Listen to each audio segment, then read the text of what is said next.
Good morning, members, and welcome to this meeting of the Education, Skills and Community Wellbeing. This meeting is being live streamed and recorded and will be made available for viewing through our Council's website. Remote participants, please follow the good practice guidance, which includes muting microphones and switching off your video when you're not addressing the meeting. Writing speak in the Teams chat function when you want to contribute, and if you are in the hall, you can do this on your iPhone or iPad. Please don't repeat contributions already made by other members, and no material should be posted in the chat function if it is intended as part of the discussion. The usual standing orders apply, including that any votes will be undertaken by roll call. If any member has to leave the meeting, please either leave the Teams meeting for that period of time or write leave in the Teams chat function, and then join when you rejoin the meeting, so we can keep track on whether the meeting is quorate. All members should speak clearly and directly into the microphone when making contributions, and when referring to reports, please provide reference to the relevant page and paragraph to allow everyone to follow. Please focus contributions on areas where clarification is required or to propose an alternative to a recommendation. We have important reports to consider today, and I anticipate that we will deal with the business in our usual and efficient manner. Tracy, can you provide the sederant and any apologies, please? Thank you. Good morning, Chair. Good morning, members. We've got 24 members present in total, 13 present in person here in the Council HQ, being the Chair, the Vice Chair, Councillor Dougie Campbell, Councillor Dashper, Councillor Dempster, Councillor Walters, Councillor Jamieson, Councillor Scobie, Councillor Stevenson, Councillor Stitt, Councillor Wilson, and Julie Irvine, our teacher rep, along with Louise Church from the Youth Council. We've got 11 present on Microsoft Teams, being Councillor Brodie, Councillor Karen Crothers, Councillor Lowe, Councillor Hill, Councillor Ingalls, Councillor McGregor, Councillor McCammon, Councillor Young, and online we've got our Parent Council rep, Greg Black, and two of our church reps, Anne Barber and Robert McQuiston. I've got one apology from Lisa Vinnie, our Parent Council rep, and not present at the start of the meeting is Councillor Little, Councillor Wood, Stuart Clement, our teacher rep, Naomi Scott from the Youth Council, and Sam Scobie from the church representative. I should also note, Chair, that we have a change in membership, that Councillor Lowe has replaced Councillor Ferguson. That doesn't reflect the frontness of the papers because they were published before the change, but that change has been updated on the website. Thank you, Chair. Thank you, Tracy. I approve of members' remote participation. Item 2, declaration of interest. Do any members have a declaration of interest that they wish to make?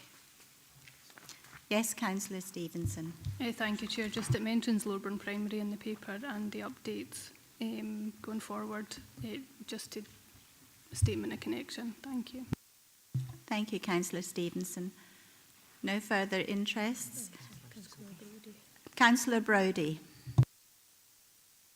Thanks, Chair. Item 12, Coastal Benefit Fund. I would declare an interest. I'm a member of Ann Harbour Action Group and Ann History Town. I will not take part in this agenda item. Thank you, Councillor Brodie. That's been noted. Yes, Councillor Scobie. I think you need to look this way a bit better, Chair. Item 12, I need to declare an interest. My son is one of the applicants on behalf of Wigtonshire Rugby Club. Thank you, Councillor Scobie. If there are no further register of interest, we'll move on to item 3. Yes, Councillor Scobie. Yes, Chair, just a preliminary issue in item 3.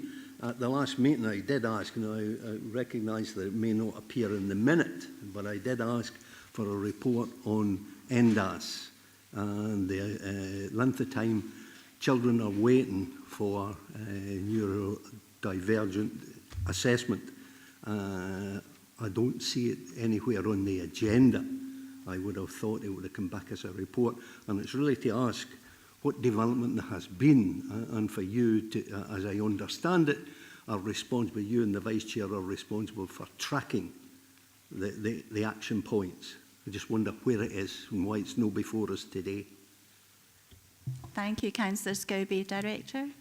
Thank you, Councillor Scobie. I do recall the conversation and the response from the Chief Education Officer, who's not able to be with us today, but I will take that back as to whether it was a report or whether it was information from the Health Board on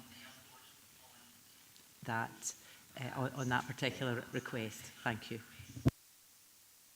Chair, I think I did ask, I was quite specific for a report on the length of time, and I would hope that that would come back. It may come up in another item in the agenda today, but it was a report so that we can see just how long children are waiting for that NDAS assessment. Thank you, Councillor Scobie. Yes, you did ask for those things to be brought forward, and they will be in the next meeting. Thank you. Yes, Councillor Estate. Page 15, item 2, declaration interest. I think there's been a typo under item 7, under item 11, myself and Councillor Ferguson's statement of connection, but near the end it says such she would remain in the meeting during the consideration of this item. It says she instead of he, both of us. Thank you. Councillor Stevenson. Thank you, Chair. Agenda item 11, review of leisure agreements. I don't know if it was captured as an action or a decision, but we asked to receive, and we were quite happy to receive private and confidential copies, including what officers signed on behalf of the Council and dates, and some of these are missing. Can these be looked at again and sent back? Thank you. Thank you, Councillor Stevenson. I'm sorry if that wasn't action, Councillor Stevenson. Harry, I understood that information had been sent. Harry? Thanks, through you, Chair. Yeah, my understanding is that there was quite a selection of agreements that are in place between our council and external partners due to the potential confidential commercial nature of them.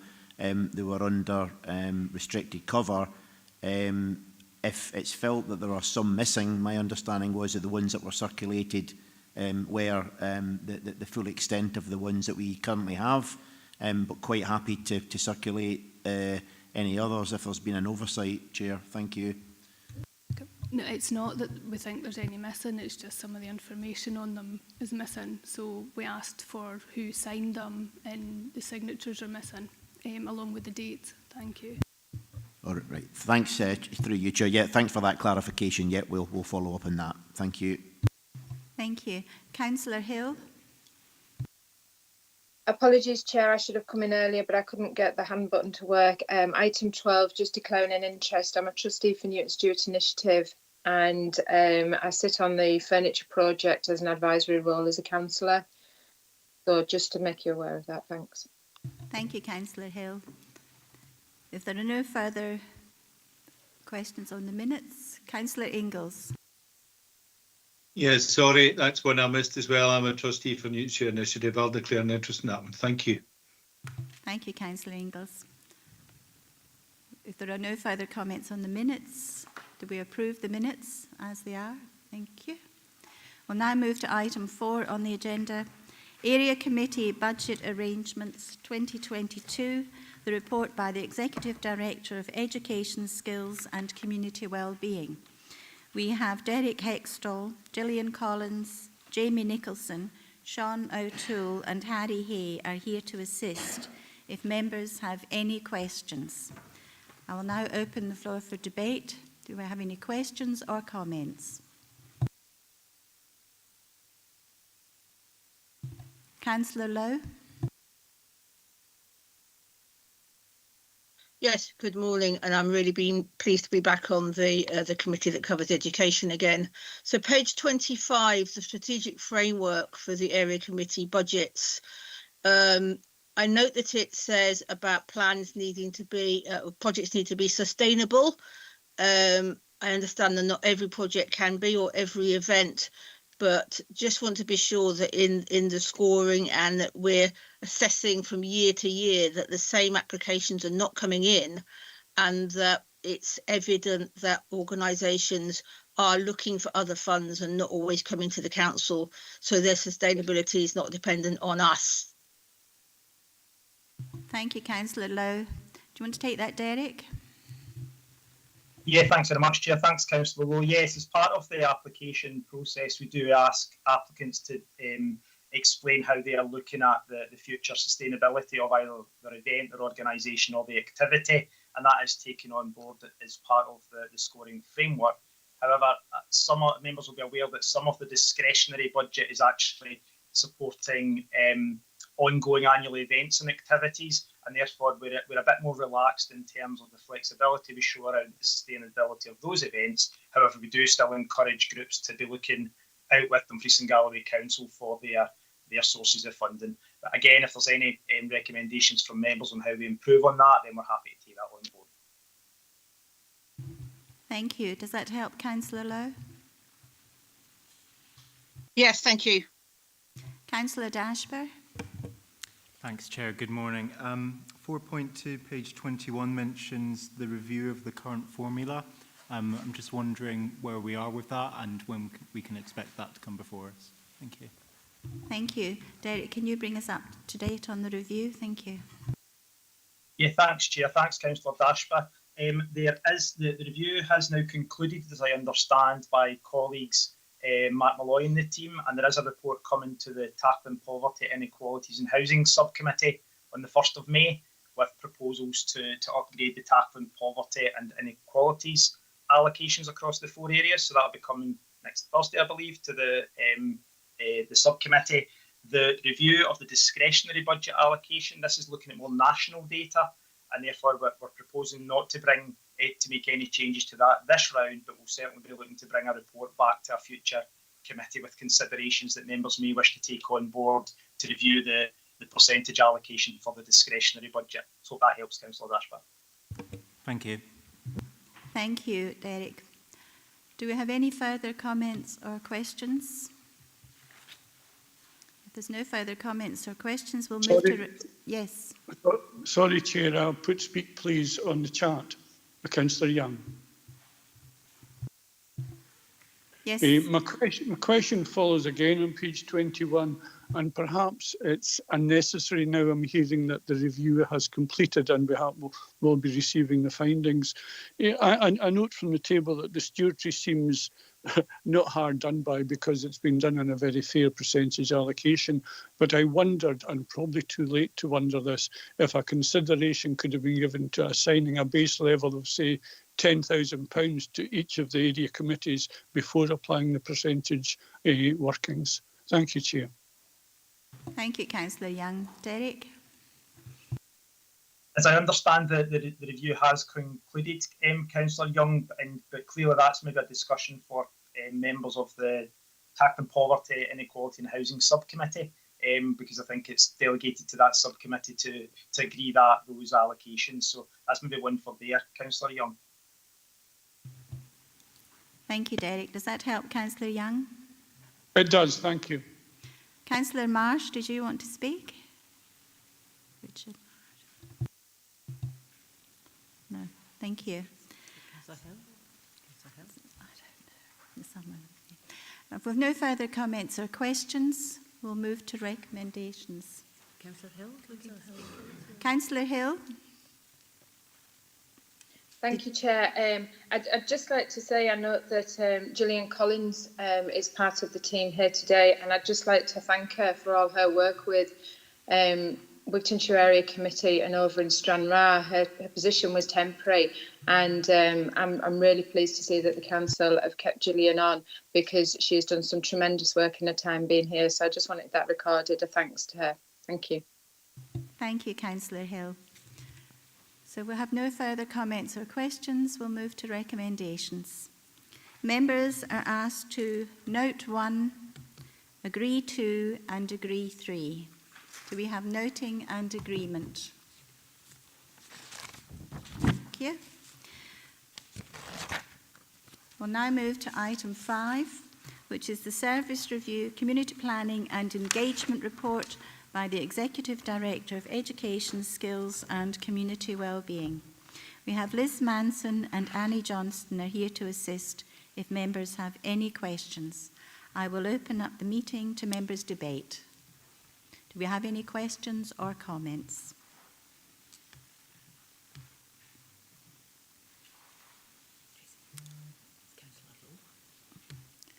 Councillor Lowe. Yes, thank you, Chair. So on page 31, the review scope, there is a mention of common good fund management and assets. In many areas, that isn't buildings that receive rentals or stuff like that. It's woodland and areas that need management. So we've got a question sort of locally as to if we manage trees, woodland, are we liable, for example, if a tree falls down on a house next to the wood or comes down and causes damage, when we maybe don't have the funds to cover that because we're not getting an income? So it's just a question over our liabilities from our common good funds. Thank you. Thank you, Councillor Lowe. Liz, do you have help with that one? Thank you. So the particular interest in today's report is about the support that community planning and engagement gives to the Common Good Fund subcommittees.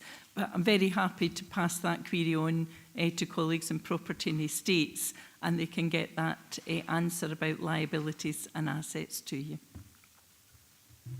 Thank you. Thank you. Councillor Campbell. Thank you, Chair. I'd like to ask a question in relation to the review related issues and service areas, and on the second bullet point it states common good fund management and assets. I was wondering if this would also look at the role of community councils on common good subcommittees. Can't go into specifics, I'm sure Liz will be aware, but there has been some issues in Kirkcudbright in relation to the role of the community council that required legal services intervention. And I think there's still a lack of clarity about the role of community councils. I just wonder if that could be incorporated into the related issues and service areas. Thank you, Councillor Campbell. Liz? Thank you, yes. So again, the particular focus of this is about the support that our service gives to the Common Good Fund, how the management and our role in supporting, for example, the reports that come to Common Good subcommittees. The particular issue that you're talking about in terms of the membership of subcommittees, that's actually part of a wider review in Common Good, which is already ongoing. Obviously, we're trying to dovetail that review with our own service review, but we can certainly feed that in to the lead for the ongoing review. Members may recall, as part of the full council motion, that you had asked for some work on the Common Good review to be accelerated, so we can certainly ask for that element to be an early issue. Thank you. Thank you. Councillor Scobie. Yeah, Chair. Same page 31, related issues and service areas.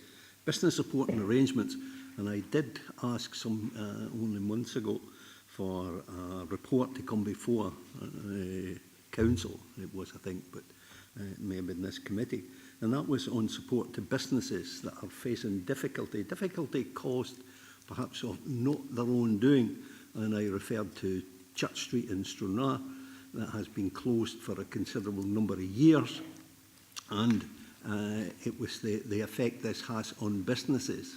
And while this may be partial to newly established businesses, it doesn't help the ones that are well established. And I'm thinking again, looking at this in terms of the Kirkcudbright Bridge and the effect that this is having on businesses in Kirkcudbright.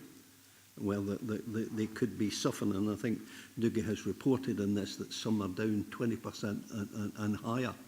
And it's really just to ask that we look at this in terms of what the effect is to businesses that, through no cause of their own, suffer loss of trade, loss of customers, so forth and so on, money in the till and so forth, that would really look at this as a policy issue, that when we are partially causing the effect or responsible for it, whether there is enough business support being put to businesses that are affected by whatever it may be. Thank you, Councillor Scobie.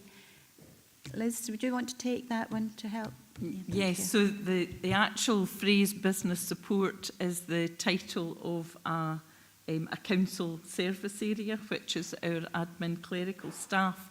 So that's certainly the intention there, but the point you raise is perfectly valid in terms of our board officers particularly do give support to private businesses. You'll be aware during COVID that there was direct support for them from the ward officers. So certainly happy to pick that up as part of the service review. Thank you. Yes, Councillor If I could go back, and Liz raises an interesting point, and it goes right to the heart of it. COVID, we did give support, and we did give financial support during COVID. A closure of whether it's a street or a bridge is equally the same effect. So I think it's something, and again I would ask, that we look at as a policy issue, that when we are perhaps responsible for the effect, the cause and effect, that we look at it to see what support can be given, not just verbal support, but actual financial support for the extensive loss that a business may suffer as a result. Thank you, Councillor Scobie. I'm sure that's something we could maybe look at taking forward in a report. Thank you. Councillor Dashper. Thank you. Some months ago, we had a ward event in Stranraer in relation to road safety. As far as I'm aware, the council did a pretty comprehensive method of engaging the community and making sure that they were aware that this was happening. But only 2 people turned up. So I'm just wondering, will ward events be captured as part of this review in terms of ward working and further engagement? Thank you. Very much so, yes. So we are looking at the various methodologies that we use and their effectiveness, and if there's any gaps that we've got, or if there's anything we should be doing more of, anything we should be doing less of. We haven't come up with anything that we should be doing less of yet, I can assure you. As we do our customer engagement over the coming weeks, then that feedback will be very valuable. Thank you. Thank you. Thanks. Thank you. Councillor Wilson. Thank you, Chair. I have no issue with the scope for this service review, and appreciate that some of it is also to achieve the budget saving, but I just want to make it clear that we absolutely appreciate the huge amount of work our community planning and engagement team do, so just want to put that on record. Thank you. Thank you, Councillor Wilson. Do we have any further comments or questions? If not, we'll move to recommendations. Members are asked to agree the scope for the service review of community planning and engagement as referenced in paragraph 4.4 and detailed in the appendix. Yes, Councillor Scobie. I'm to take it that what I put forward will be recognised as an action point and may report back on the policy issue. Thank you very much, Councillor Scobie. We'll certainly put that down as an action point. It's likely to come to economic and infrastructure, given the support to local businesses would come under those delegations. Thank you. Thank you. We'll now move on to item 6. This is the Head of Service End of Year Assessment from the 1st of April 24 to March 25 of Thriving Community Service Plan 24 to 25 and report by Executive Director of Education, Skills and Community Wellbeing. Harry Hay is here to assist members who have any questions. Yes, Councillor Stett. Thanks very much, Chair. First question I'd like to ask is on page 60, TC04. It says in the bottom dot, UK government funding does not cover the costs of supporting asylum seekers in the contingency hotel and community. I was led to believe that when asylum seekers first come into this area, that the Westminster government paid for it all. Has there been a change in tactics here, because I would like to believe it costs the council nothing, and maybe the wording's not right in the... Thank you, Councillor Stitt. Harry, can you take Liz?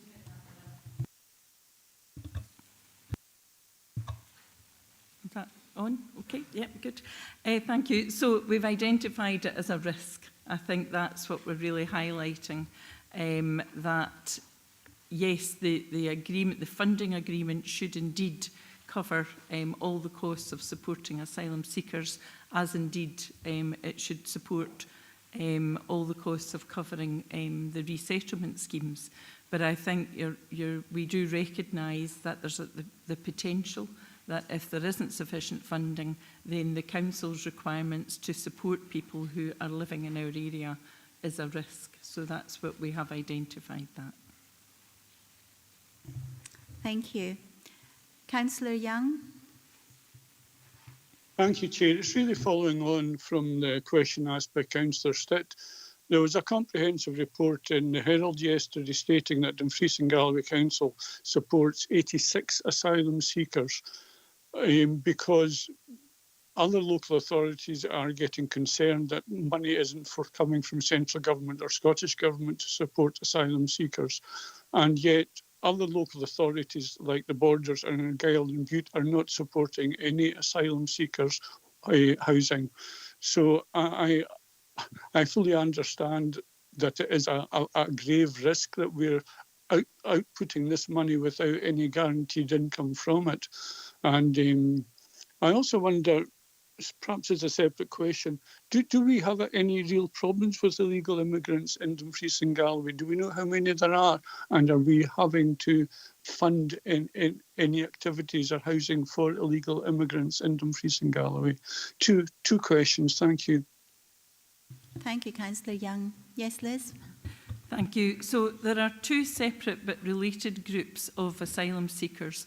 One is the group that are in the Mercure Hotel in Dumfries, and that is a Home Office contract which we as a local authority and as a health board are required to do certain support, particularly around ESOL and healthcare assessments. And there is a funding agreement that the Home Office provides funding for each individual who comes to the region. The other type is asylum seeker dispersal, which is a UK government policy, and we have no arrivals from that particular requirement. We have an allocation, as every authority in the UK has an allocation, but we have not been able to identify any suitable housing. So we have had no arrivals from the asylum seeker dispersal. Thank you. Thank you. Councillor Stevenson. Yeah, thank you, Chair. Just page 37, 4.6.8.1, we discussed the mental health projects that's delivered by the youth work team, and it's just to say that this service is incredibly invaluable, and it's always grateful that they deliver it so well. My questions are on page 53, and I think this actually needs to be a separate report that comes back to committee, because we've not really heard much about the community safety team recently, and whether they are fully staffed, what's actually within their remits, and I think it would be quite beneficial to see what comes back.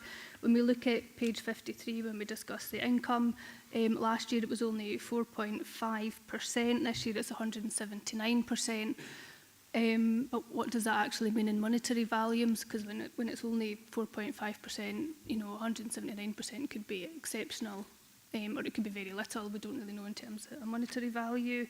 The other one was on the same page, the number of tourism events. There's no data available for this year, but for last year we nearly missed the target by 10,000 people. So what are we doing to promote that? And then just on page 61, has the post been filled, and have we picked up any lessons learned from the storm in January? Thank you. Thank you, Councillor Stevenson. Harry, do you want to take that? Thank you, Chair. Yeah, I'll do that in the order they were asked. Thanks very much indeed. Yep, so The community safety team indeed remains very active across Dumfries and Galloway.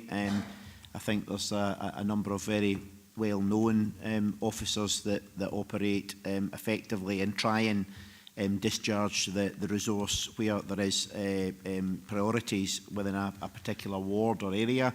But we'll be very happy to bring forward a specific report that details the work of the community safety team, what it does, where the areas of focus are, etc., and a little bit more detail in relation to the performance information associated with it. In terms of the storm that we experienced in January, yes, the debriefing that has happened internally to the council, but also with partners including Scottish Power Networks and Blue Light organisations, is in the process of being finalised, and there will actually be a specific report brought back to members on that. I think one thing that was very much picked up was on the whole, the resilience of our communities, but it was identified that there were some gaps in terms of provision and what we can do to fill those gaps, and it's far better to get that sorted out in the calm light of day, so it's all in place to be mobilised before there's an issue or an incident that has occurred, and that very much includes working with private sector partners, including Scottish Power Networks, because I think by their own admission, Dumfries and Galloway Council really did a sterling job in terms of supporting them to deal with particularly our most vulnerable customers. Thank you, Chair. Yes, Councillor Stevenson, did you want to come back? Yes, there we go. It's let me speak now. Yeah, just on, is the post been filled for that role, Harry? And then I'd asked about the tourism, but I've also got in my notes about the adults satisfied with the leisure facilities. And again, if we could get a further report just to drill down into the detail about that, and what we can actually do to increase the numbers using the facilities, and also, you know, if we need to spend money, if we got, what do we need to spend on to maximise what we've got? Thank you. Thank you, Councillor Stevenson. Harry, do you want to take that? Very pleased to advise. In terms of leisure and sport, there will be, as members will recall, as part of the agreed budget setting, one of the motions included a detailed review of leisure and sport facility provision across the region. That would very much include bringing a paper forward to this committee that will detail the assets, the resources we've got, both in terms of facilities, usage levels, the services that are provided, the groups that are involved in occupying them, etc. And that will detail, I guess, our vision for the leisure and sports service and in terms of how to making it sustainable moving forward. In terms of the major festival and events usage, the visitor numbers are only recorded for the events that feature in that strategy. So there's an awful lot of events that happen in Dumfries and Galloway that are not necessarily funded through council budget. And a lot of it is simply down to the timing. I know last year, for example, that one of the events happened in a different month, and that affected the overall recorded attendances. And we use industry sector methods to calculate the number of visitors as a direct result of that event. Thank you. Yes, Councillor Stevenson, do you want to come? Thank you, Chair, for letting me back in. Just with just on the subject to the adult satisfied leisure facilities, you know, I'm very much aware that Castle Douglas swimming pool, and I raised this in economy and infrastructure, they've still got the old curtains that you pull across in the changing rooms, and that's actually putting people off from using the facility. So if we could actually look at things like that when the report comes forward, and how much that would cost to replace, and whether that would be a spend to make money in the future, that would be beneficial. Thank you. Thank you, Chair. Yeah, I'm aware as of last week the said curtains have now actually been ordered, and I'll drop ward members a wee email just to let them know when they're actually installed. But yeah, absolutely. I think cleanliness, presentation of facilities is absolutely critical in terms of you know, usage and the level of satisfaction that customers report to us on. Thank you. Thank you. Thank you, Councillor Stevenson. Thank you. Councillor Jamieson. Yeah, thank you, Chair. I'm referring to page 40 and in association page 51. They're 10 pages apart, but there's just one question I'm basing on both. In page 40, we talk about supporting parents and families, etc., etc. And at page 51, we're talking about antisocial behaviour. For me, these things really are quite well connected. As an example, Annandale South is having problems with antisocial behaviour just now, and there's two groups of children, young people, one 15, 16, others 12, 13. Our fellow ward members in Annandale South had a very productive meeting with the head of police. But he addressed the situation of the collaboration that's required between social service, education, the police, and indeed jobs and employment. And that same reference back to the supporting families in need. You know, a lot of these situations occur because families are struggling through social deprivation, etc., etc., and the children struggle as well, and that feeds into the inclusion improvement plans that we have in education. So my question is, and I've asked this of the police and social services, etc., etc., how well are we coordinating and overlapping these really important situations that could help both the parents and the children and society by supporting these young folk with restorative if we get them early enough, they get a better education, they'll get jobs. If they're already going off the rails at that age, how can we support their parents and them? So really, we'll get the drift of what I'm getting at here. The community service does a really valuable job, but how can we improve the outcomes for those that we're trying to help by much better coordination and ownership on all parts of that chain? Thank you, Councillor Jamieson. Harry, would you like to take that? Yeah, thank you, Chair. Yeah, so I think some of the terms you used, collaboration, early intervention and underlying issues are exactly the key areas that we need to look at.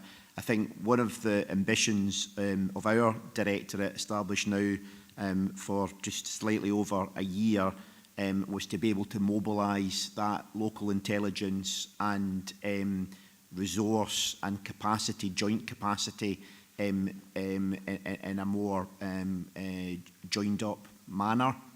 And I think I have certainly seen a number of examples where it's certainly working a lot better.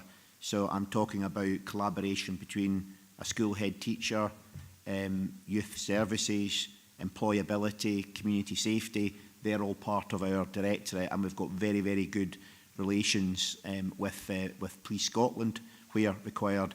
There's always room for improvement, but I would say, and I guess in a direct response to your question, yeah, I think it's certainly been done a lot more effectively and in a more swift fashion than what it would have been done in the previous time.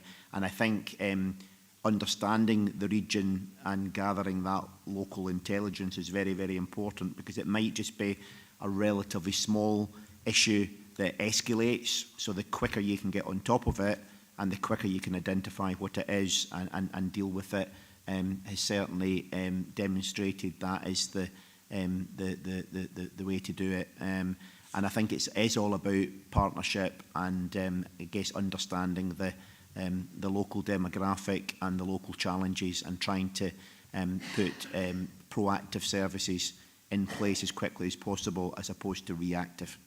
Thank you, Chair. Thank you.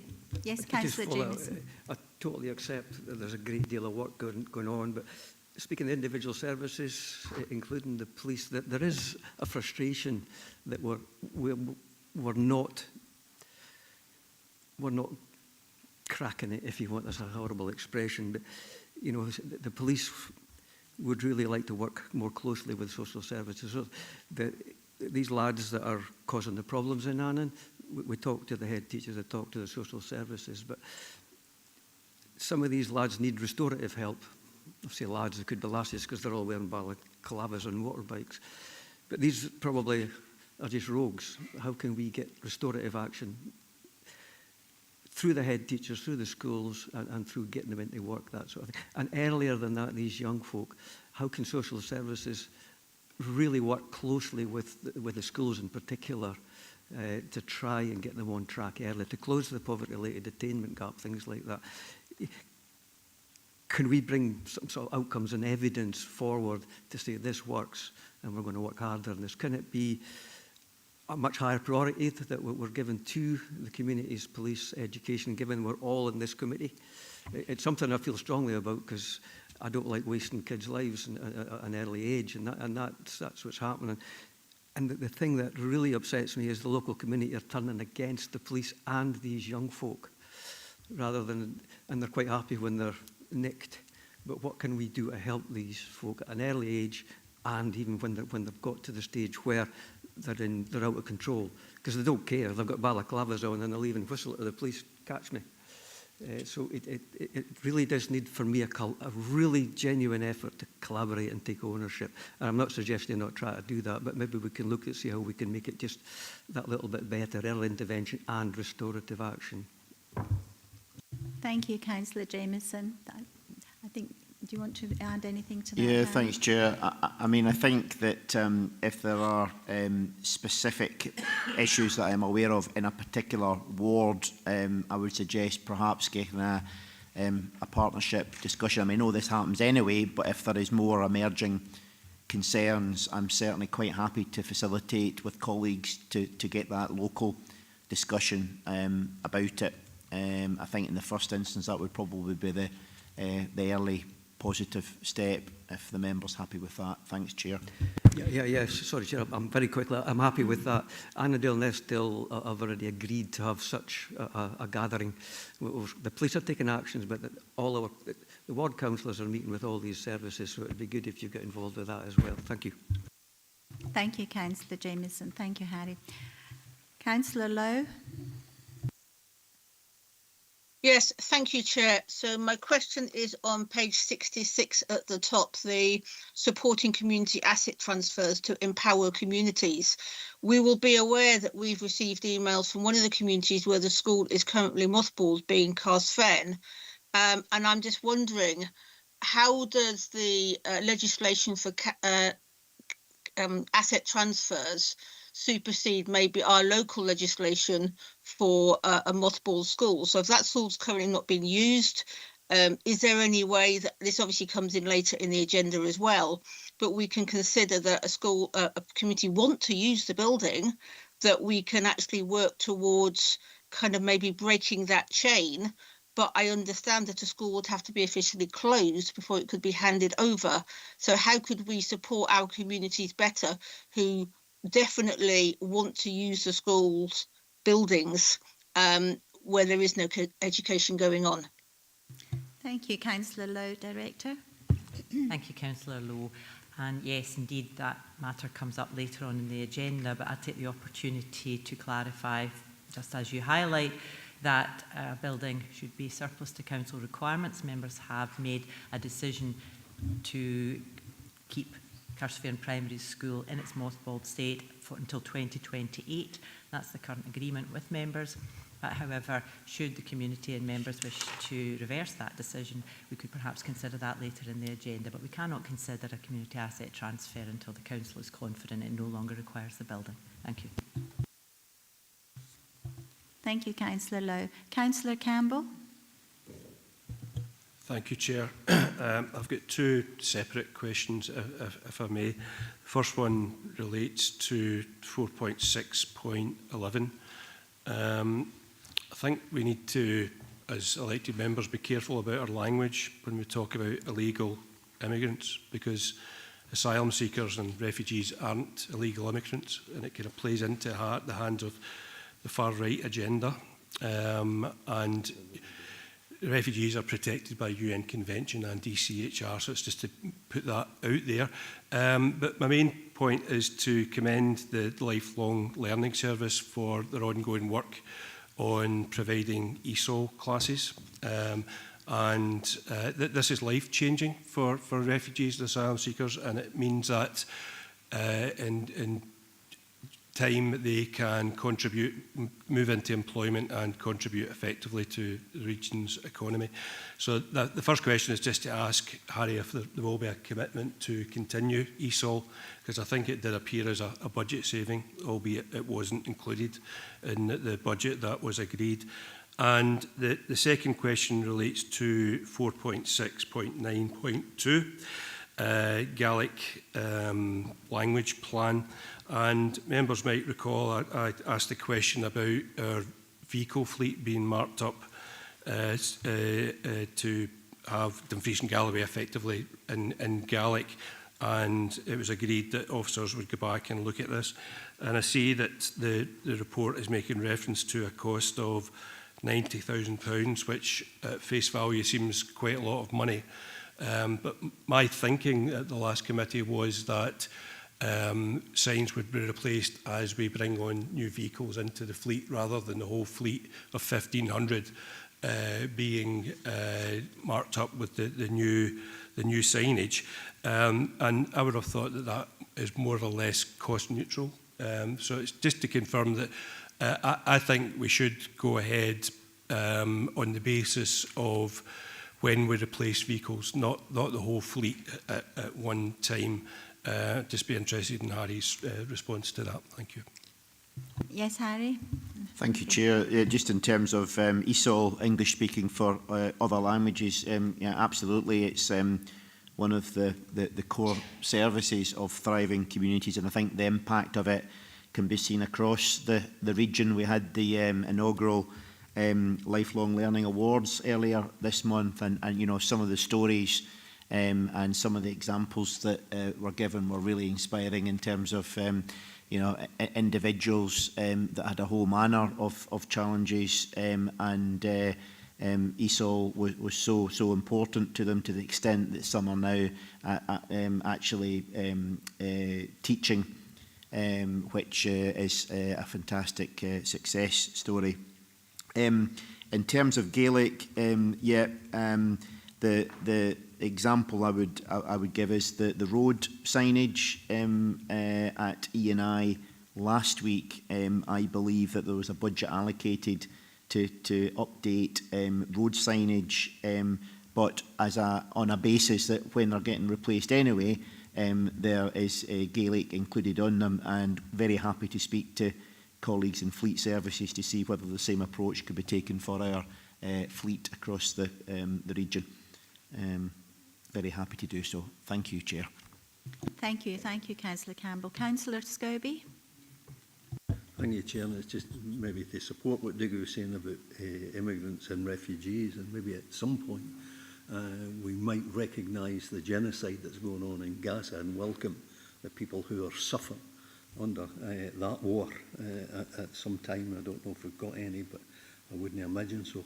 But it's 2 points. One, just on the back of what Paula was saying about customer satisfaction. I just wondered if there's been any response to the withdrawing of concessionary charges to elderly people in some of our gyms and swimming pools, etc. If there's been any feedback on that. I know the report may not catch it, but since the concessionary charges were removed or lifted, whether there's been any response to that. I know I've had responses just challenging the whole issue of how it seems to be the elderly that's affected by indirect taxes, etc.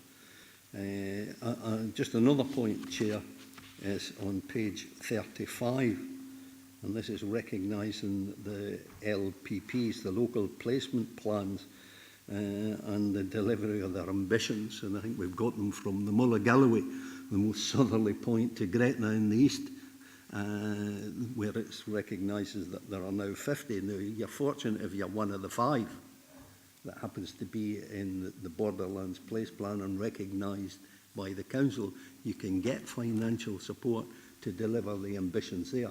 But it's the other 45, if those 5 are included in the 50, what support do we give them? And what this actually means, the last sentence there, if I can just get it, economic regeneration, community planning and engagement is very positive, although there is a high degree of prioritisation of support due to the lack of capacity in community planning and engagement, and it's supporting 27. That's 27 out of the 50.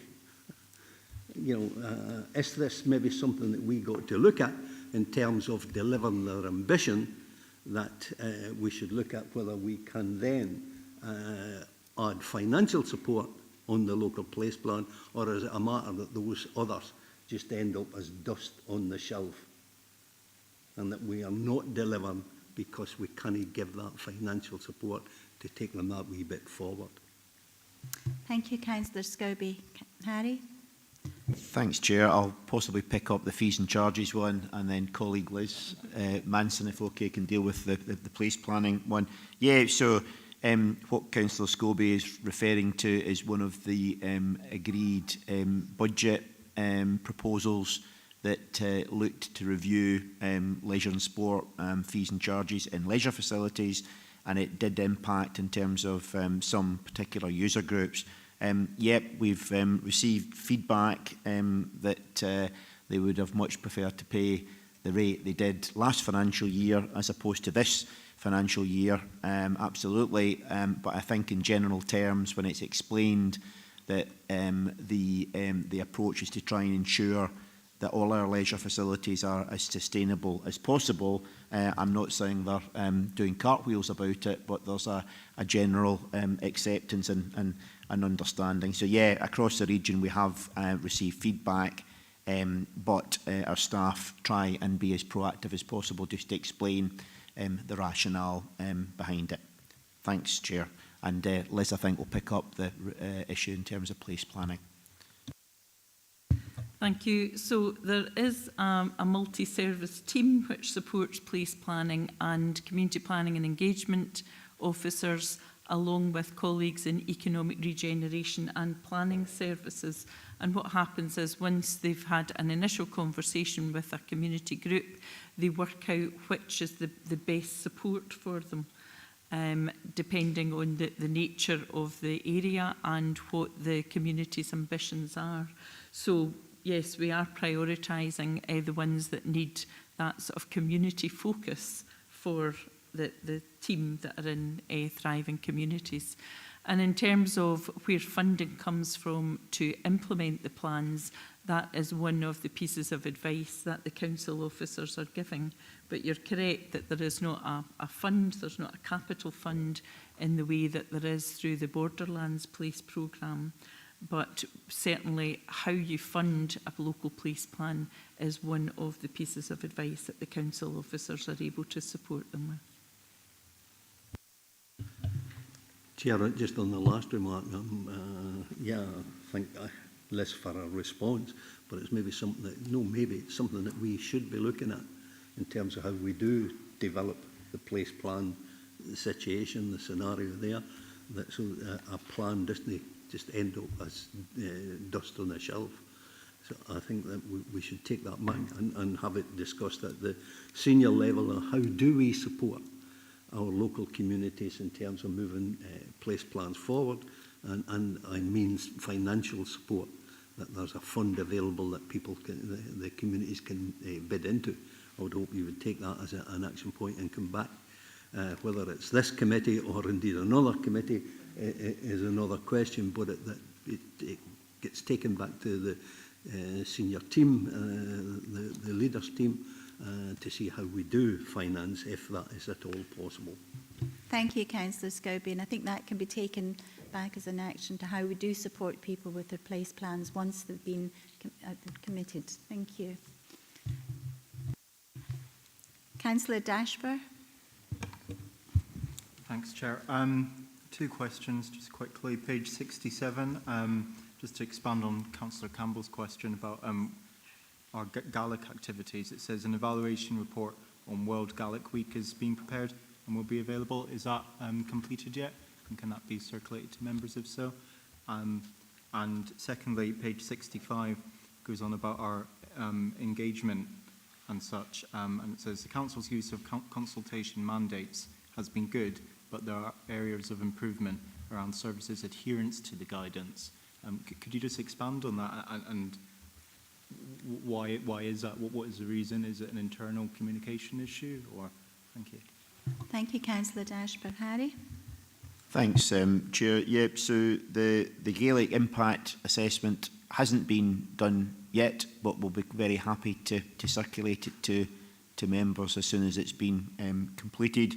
I think in terms of consultation mandates, I think what we're recognising is that there is always room for improvement, and one of the areas of focus at the moment is just to ensure that there's consistency and full awareness of the use of mandates, the purpose, and also post consultation that there's a detailed assessment in terms of how it went and whether there was any, in hindsight, improvements that could be captured to then pick up in subsequent engagement periods. I think very often the subject matters we're dealing with can be quite diverse, they can be quite complex, they mean different things to different people.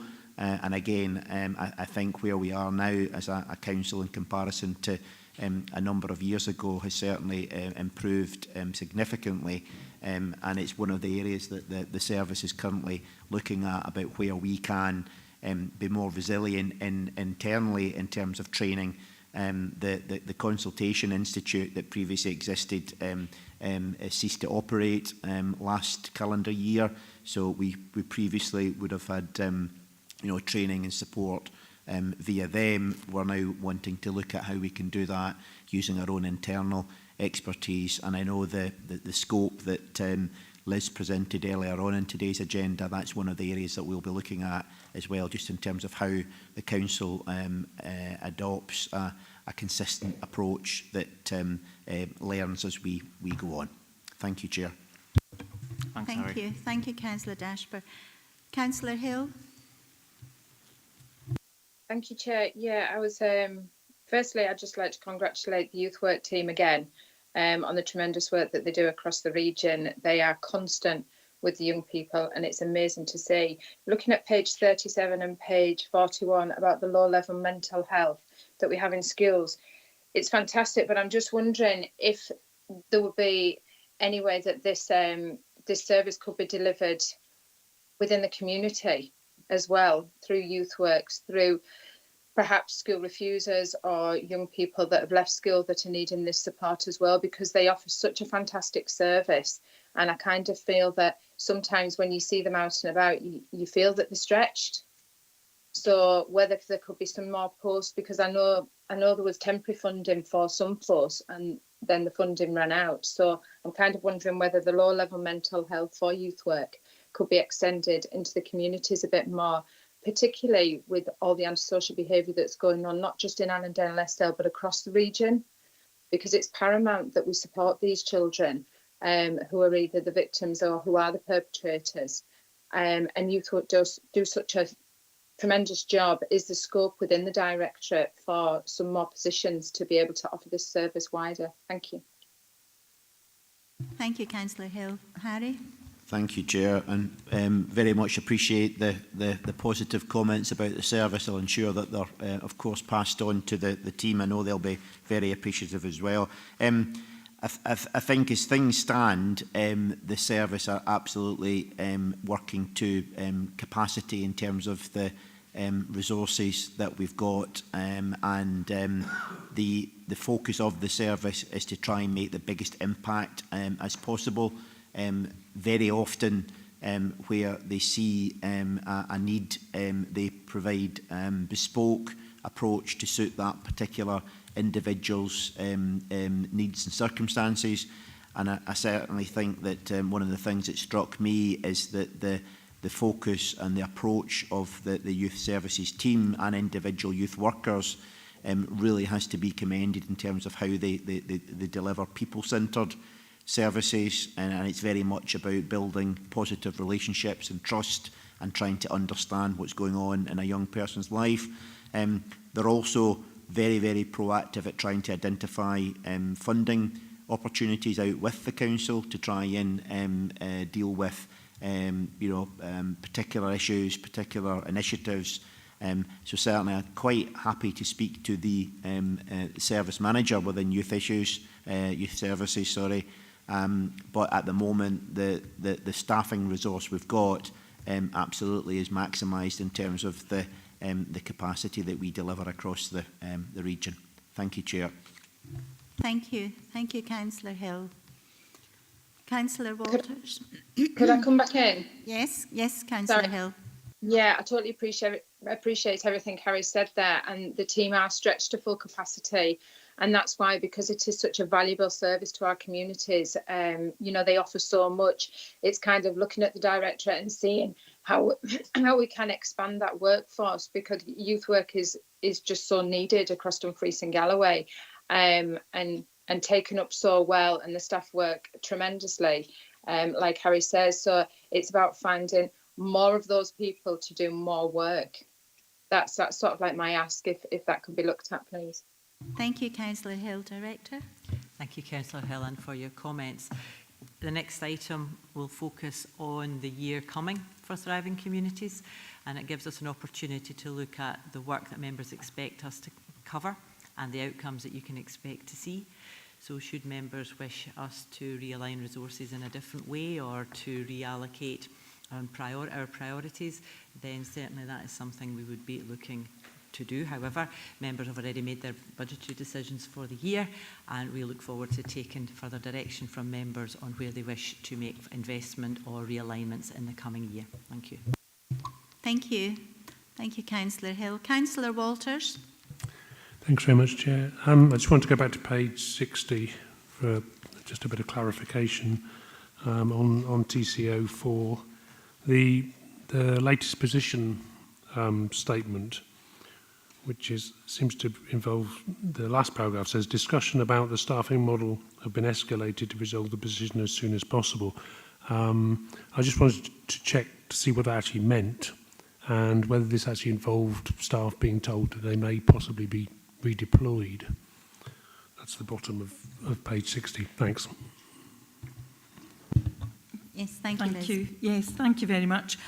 So there is a discussion ongoing, as the report says, about the future model for resettlement and asylum, and that's because the numbers have fluctuated. The numbers are now decreasing, and therefore the arrangements, the number of staff and where they are positioned is part of looking to the future to make sure that we've got the right arrangements in place.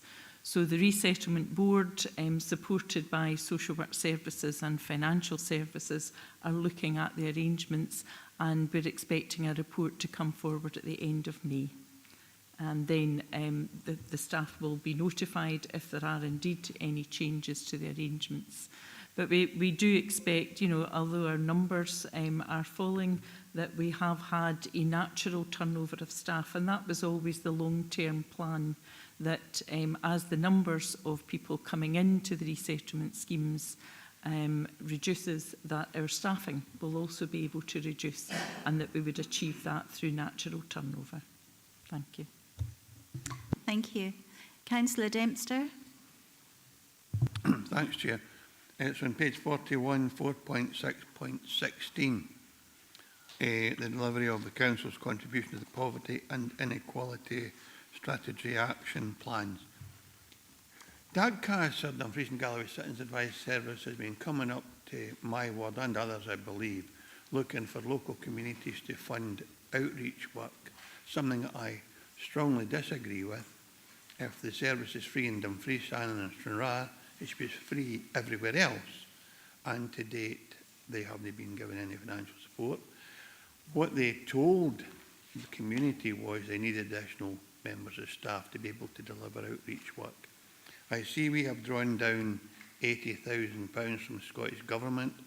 and it's for it's to support priority groups within our child poverty plan, and it's income maximisation. So might we be in a position to direct DAGCAS to go to areas, especially I have an area that's one of the 4th highest in Scotland in deprivation, and they're expected to go to Dumfries to see a member of staff. I think that's absolutely wrong, especially the level of funding we provide directly to DAGCAS. So I would hope that someone would be speaking to DAGCAS to ensure that they go to remote rural communities. And mind you, it's not that remote, and it's quite a significant size.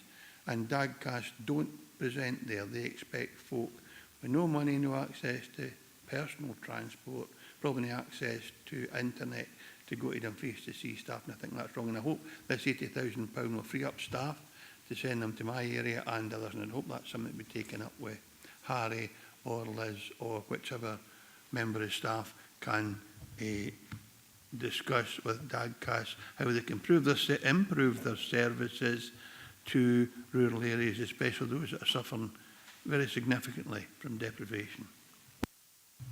Thank you, Councillor Dempster.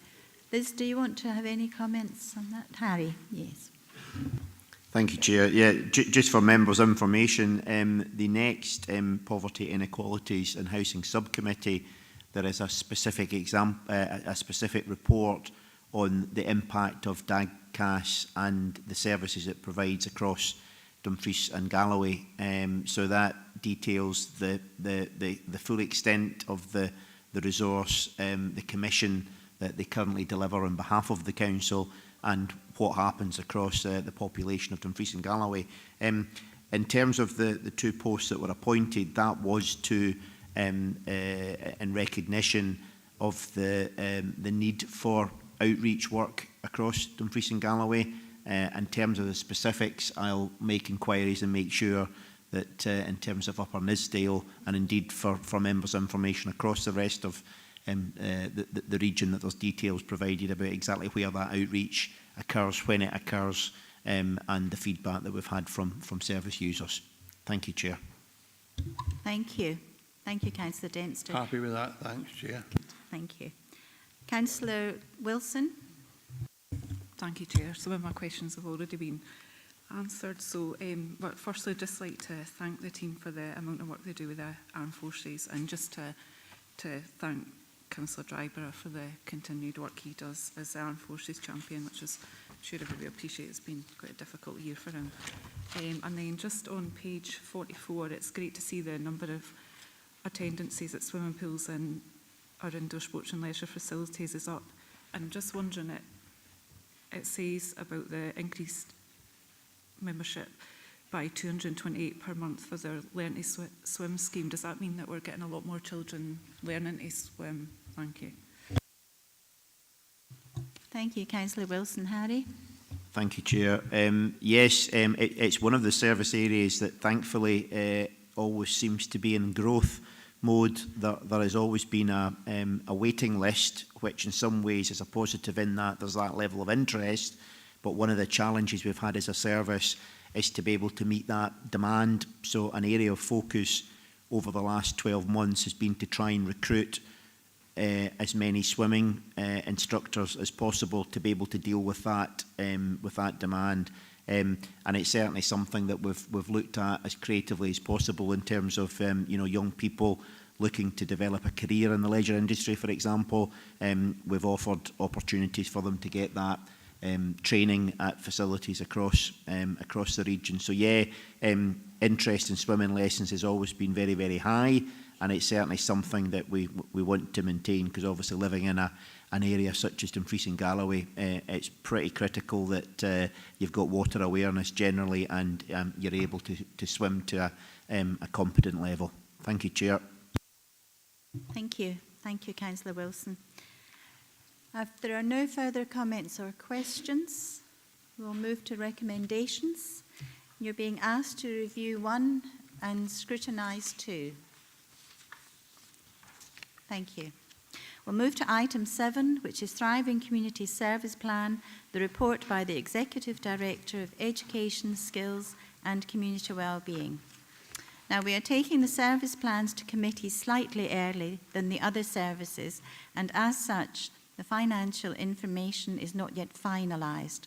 The finance information will be added to the plan ahead of publication on the website. And we have Harry Hay is here to assist members who have any questions. I will open up for members' questions and comments. Councillor Stevenson. Thank you, Chair. Page 91, it talks about looked after children and the free access to get, and I'm going to raise it again, but what about lessons? We've just discussed swimming lessons. What do we do to ensure that a looked after child actually stays on the register if they're waiting for lessons, and what do we do to support them getting there? I'm very acutely aware that a looked after child doesn't have the same opportunities sometimes as a child that's still in a home does. On page 94, if you just bear with me.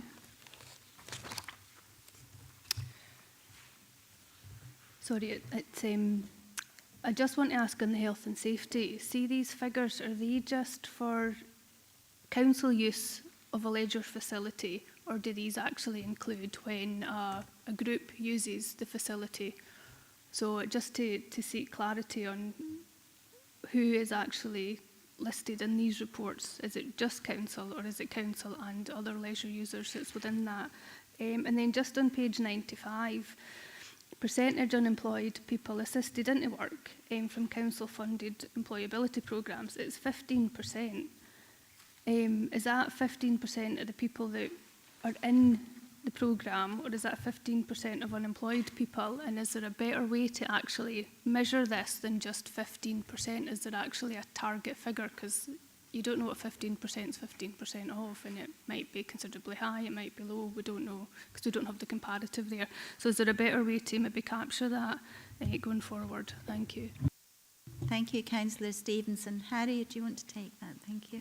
Yeah, thank you very much, Chair. So in terms of looked after children, from a leisure and sport service perspective, they very much recognise that the young people are possibly dealing with some difficult circumstances. So again, we've mentioned this on a number of occasions, it's all about building relationships. Once they get a trusted coach, be that swimming, be that football or other activities in the fitness suites, etc., there is generally a very good level of support. Now, it might be that there's a link worker with that young person that we make sure that they are involved, and I'm certainly aware that where, for example, it's maybe a sports equipment challenge, then we discreetly and we, in a supportive fashion, help them to deal with it without a stigma or without anything that would make them feel uncomfortable in any shape or form. So yeah, we absolutely encourage them to participate as much as possible, and try, along with other colleagues, try and remove any barriers that might exist to get them to participate in our facilities. In terms of the health and safety stats, it's whether an incident or an accident actually occurs in the building. So service users, be it groups or individuals, are required to report an incident to the facility, and that is then recorded along with the rest of the statistics. Some of them, for example, number of reported violent incidents to employees. That's clearly just council employees within the facility, but generally where there are incidents, accidents, it's the entire operation that is recorded. In terms of the employability, yeah, it's 15% of those that participated. This particular performance indicator drops out of the national statistics that we need to record to give back to Scottish Government on an annual basis. But yeah, certainly quite happy to look at customised details that maybe give members a bit more of a feel in terms of the actual numbers that we're referring to. Thank you, Chair. Thank you. Thank you, Councillor Stevenson. Councillor Young. Thank you, Chair. On page 79, it talks about travel connectivity and infrastructure. And obviously, we know how important digital connectivity is throughout the region and in our various establishments. I'm wondering what power we as Dumfries and Galloway Council have to challenge localised poor digital connectivity, whether it's a geographical area that's lacking good connectivity or even community-used buildings. Can we chase this up from the council to areas which is lacking? Thank you, Councillor Young. Harry, is that something possible? Thank you, Chair. So in terms of the Council's overall approach to digital exclusion or the digital infrastructure that's required, that is something that would sit with the Customer Enabling Services Directorate. We have got a digital board that has got representatives across the whole council. It's an officer board that looks at challenges in terms of any digital exclusion that exists. So quite happy to speak to colleagues within that directorate and ensure that the comment is picked up. Thank you, Chair. Thank you. Councillor Scobie. Yeah, Chair, I maybe should have kept my question for this one rather than going on the back of Paula. When I look at the percentage of customer satisfaction with the leisure facilities, is this a target or an actual figure of 70% of satisfaction, recognising again that there's some more than 875,000 people using our facilities? Is it an actual figure would be my first question. Or 70%, that means 30% are dissatisfied. Or can we take them that? And again on the next page, we see, I would imagine that target of 85%, because it's consistent throughout the whole lot under the electronic system of 85%. What is the actual figure? Because any community council I go to, they seem to be the same gripe that we never get replies to our correspondence within a reasonable time frame or the time frame that is set. But yet it's reflected here at 85%, but that seems to be a target figure, and we're not getting the actual figures to any of these. Could I have that answered, please? Thank you, councillors. Yes, Harry. Thank you, Chair. Yeah, so the percentage is obviously the actual figure of that percentage applied will depend on the number of users. So from a leisure perspective, well, the figure that you quoted, Councillor Scobie, is of those that participated and fed back. That's the target. Of course, the service always aspires to have 100% of people satisfied, and that's certainly something that the teams work very hard to try and do. If we get feedback from one particular user that identifies a service improvement or something that could be picked up and replicated, that's certainly something that we look at as well. In terms of the community council responses, the latest statistics that I got only last week, I think, demonstrated that pretty much every community council inquiry that had come in for that particular period had been responded within the agreed timescales. And I know the teams work very, very hard to try and make sure that responses go back timely. I think there can be, depending on the nature of the inquiry, there can be examples if it's particularly complex or requires to get a little bit of research. What we do is request an extension to be able to come back with more details. But certainly, if there's specific community councils that have got concerns that they're not getting responses back, I'd be very happy to look at that in more detail. Thank you, Chair. Can I just add also, members, that this is your opportunity should you wish to look at these targets, because this is the work that's going forward. So the actual data from the previous year's performance report were reported. So we were reporting at between 80 and 88% satisfaction in our leisure facilities over the previous 2 years. So if members feel that 70% is too low, and you wish us to change that, then this is a perfect opportunity in order for us to do that going ahead. Thank you.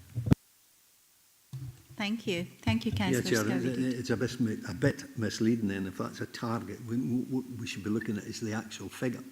And just to echo what Harry said there, I know within the Ryan Centre that they do respond, but yet it's reflecting here a target of 70 when we should actually know what the figure is against that target figure. Similar with the 85%, you know, it's on we page should 55. know the actual... It's on page 55 in the previous report, Councillor, in terms of last year's, but absolutely we can... It's the actual figure. That if we're going beyond the target figure, then we should recognise and see that rather than just that target figure. Yes, Harry, did you want to come? Yeah, thank you, Chair. Yeah, I mean, obviously, we need to have the actual figures to be able to produce a percentage. So, in terms of reporting back on this, quite happy to provide, you know, the actual numbers of customers, to, you know, to give the leisure example. If it was, for example, 100 customers, the target would be 70 of those were satisfied, for example, but be able to give the actual specifics as well as the percentage. Quite happy to do that. Thank you, Harry. Will that help? Good, thank you. Councillor Dashper. Thank you. I'm looking at page 90. What sort of caught my eye is develop a new museums and galleries forward plan for Dumfries and Galloway. Could you just expand on what that will entail, I guess? Recently, I had a little tour of the Stranraer Museum storeroom, which is a bit of an Aladdin's cave. And they've obviously got their own challenges in terms of the museum estate and storing things. So, you know, we've got a school estate strategy. Do we need a museum estate strategy? And will any of that be captured as part of this improvement action? Thank you. Thank you, Councillor Dashper.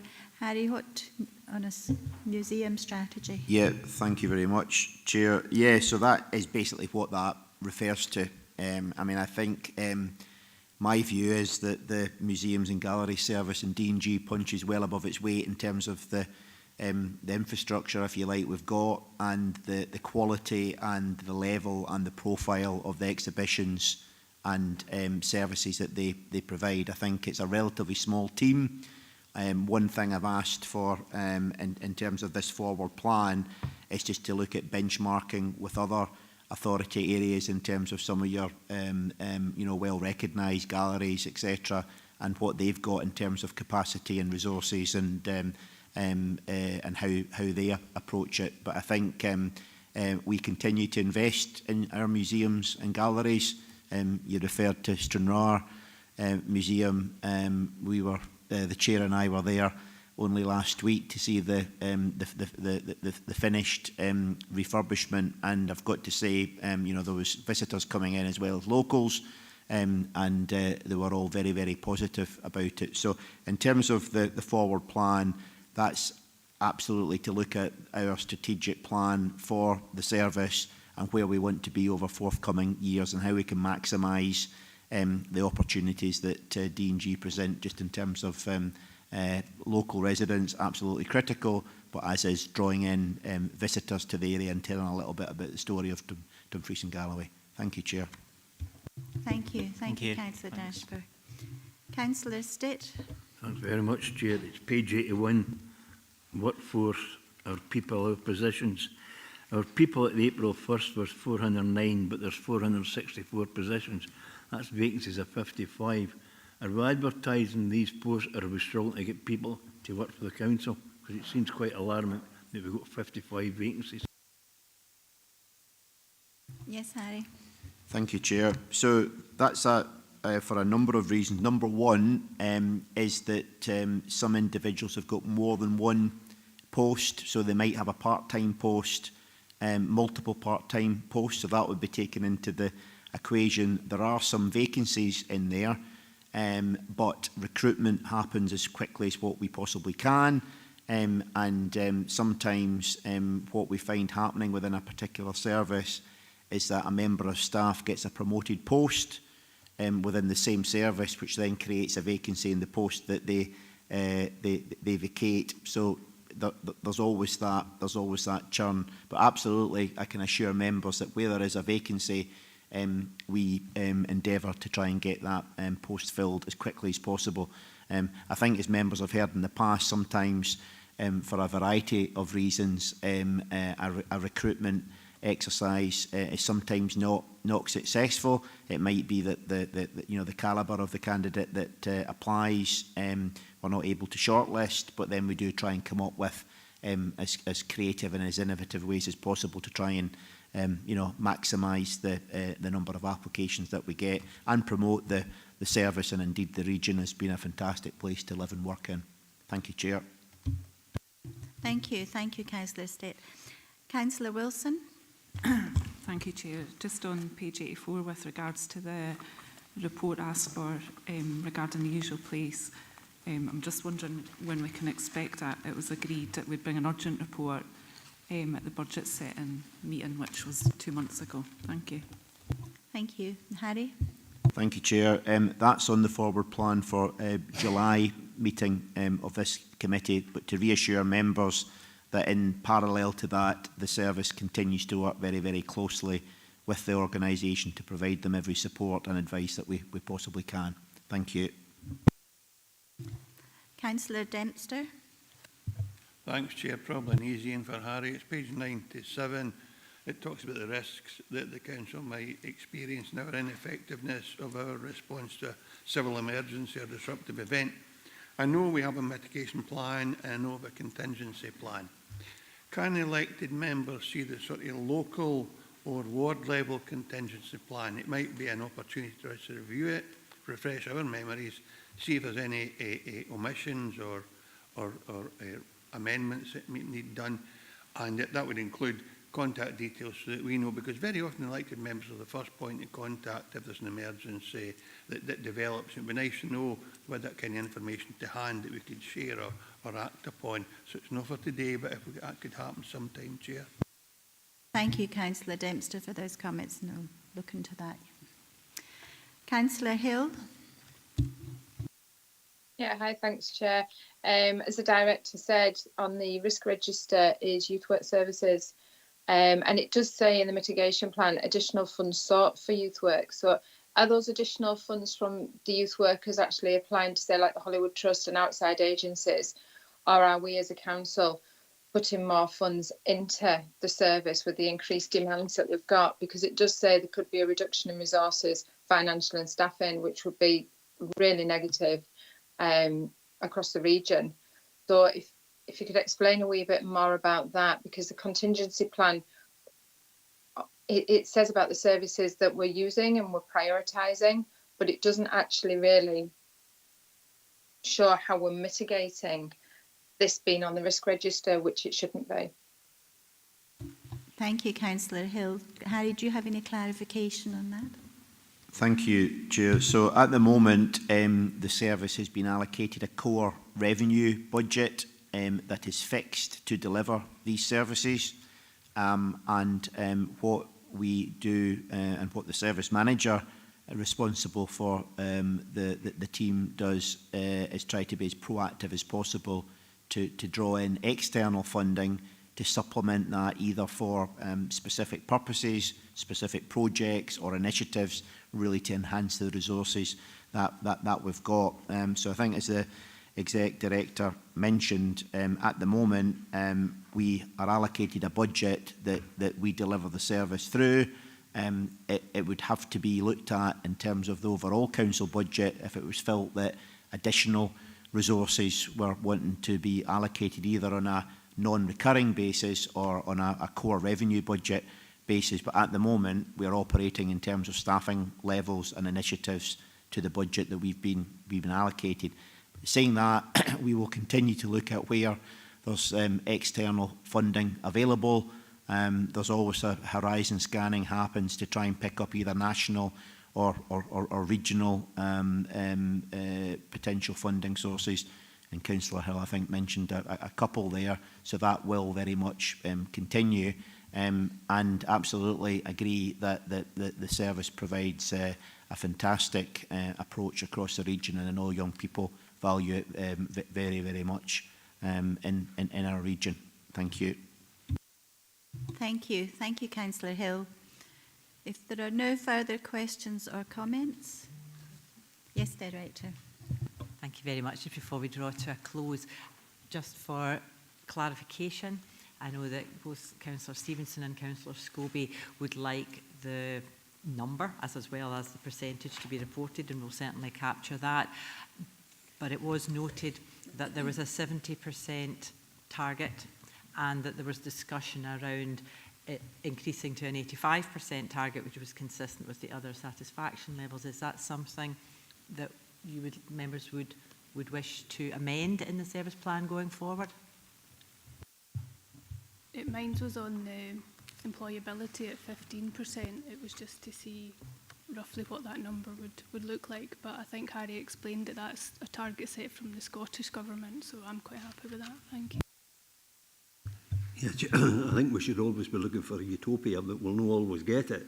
So 70% seems relatively low, so I think that it should be increased.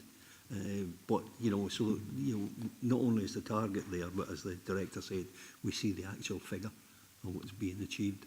And that would reflect in just what the director... Back to the next 6 monthly performance report, and we'll work with Harry to increase the target. You know, we are achieving over 80% performance, and to have a 70% target may be that's something that the team would wish to review, so we'll bring that back. Thank you. Thank you, Director.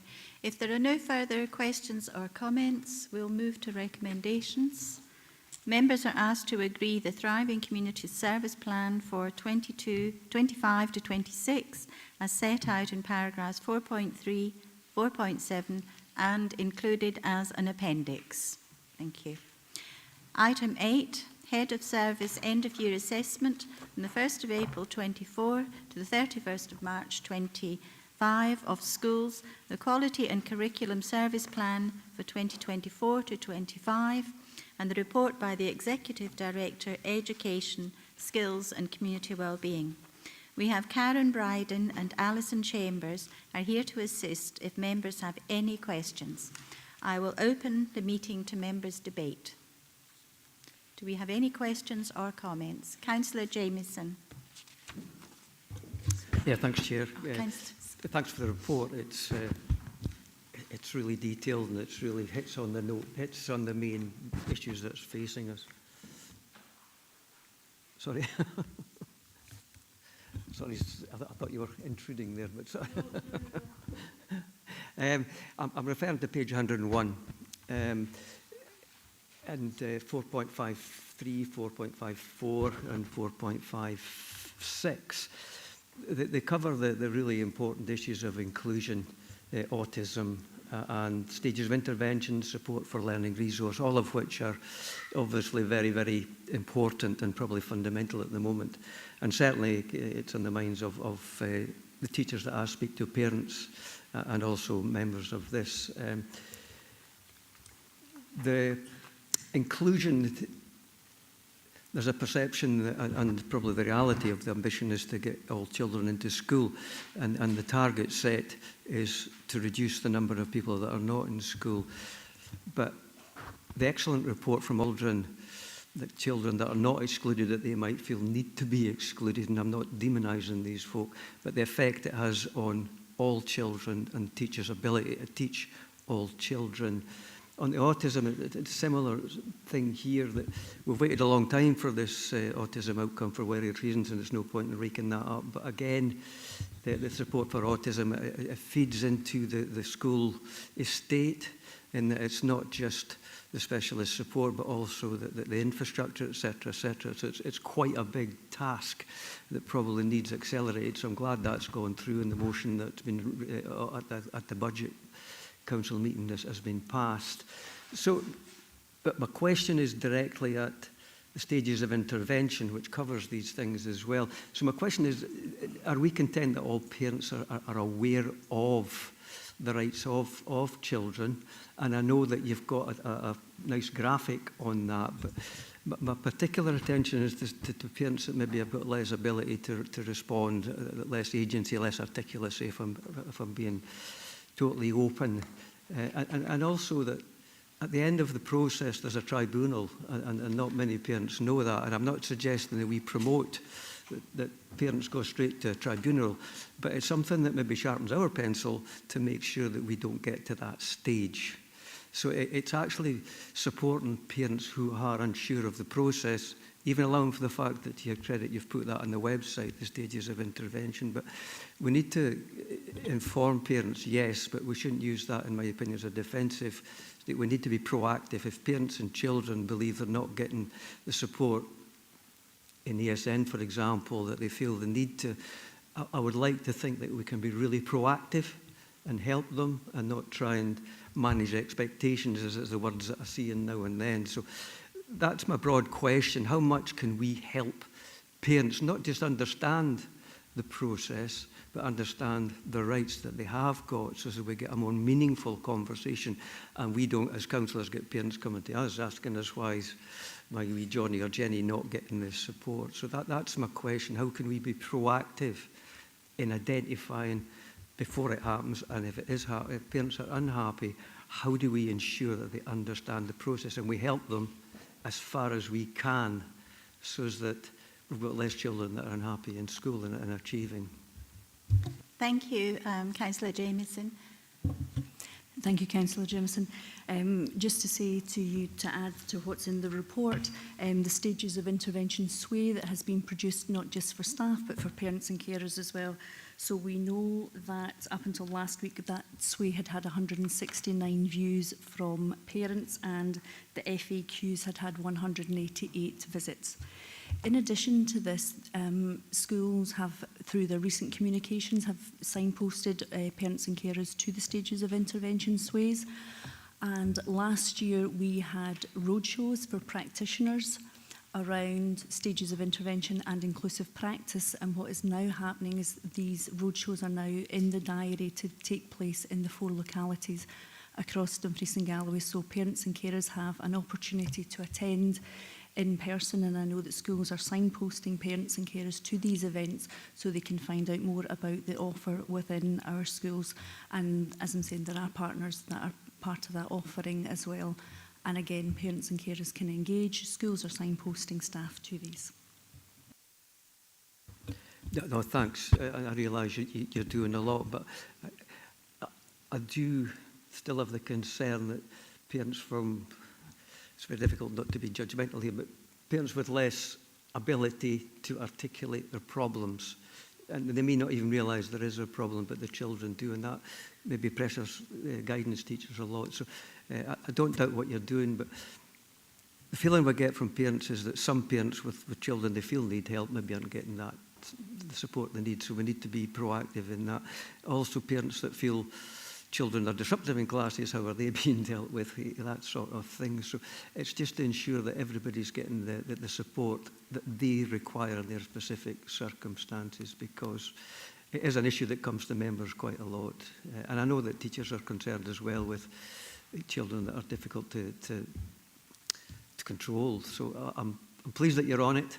I hope that we can get individual schools to absolutely be sympathetic with parents that are maybe less able to shout the odds, if you like. But it does matter that we accommodate all children. So thanks very much. Thank you, Councillor Jamieson, for your comments as well as your questions. Councillor Scobie. Yes, Chair, that may be on the same subject as George has just raised. I'm looking at 4.5.4. I would preface my remarks in that you know, the authority, to its credit, as soon as a child starts to show traits or autism, then a level of support is put in. But I'm concerned about whether that level of support is indeed enough for that one individual, and it's about getting it right for every child in this one. And I've already asked at the last meeting, and I asked again today, and you did say that this would be an action that you'd bring back a report on terms of NDAS, neurodivergent assessment, and parents, whether, no matter what the background is that George keeps highlighting, then the parents want to see that their child is assessed in terms of the needs of that child, so that then that can reflect the level of support that they actually get.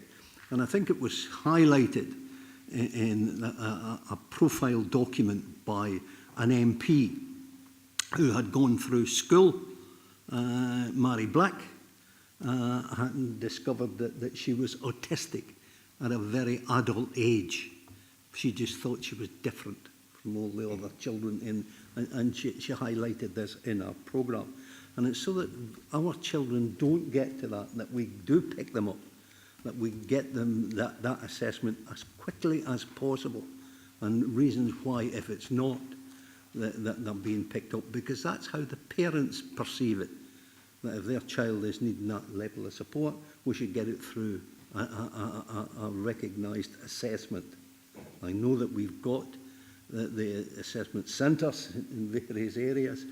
In ours it's Minigaff, and children who are, they don't see a full day's education, that can be excluded halfway through the day and before, because the schools can't cope, and it's that level of support that we should be looking at, picking up these children. So I think that should be part of our development strategy, that we do look at when a child is needing assessed, and that assessment is carried out as quickly as possible. And that would be my recommendation today, that we do look at that. We look at the length of time that a child is waiting for that assessment.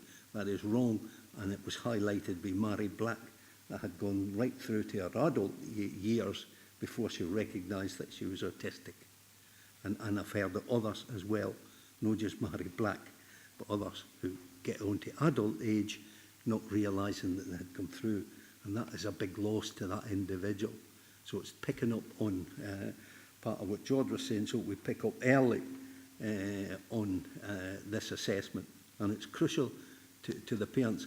The other point I would make is, and George says we shouldn't promote it, we should promote that there is a tribunal, that parents can if they don't feel that support is adequate and being provided, we should be telling them, and not be frightened of it, to think that a parent can go to a tribunal and have their case assessed.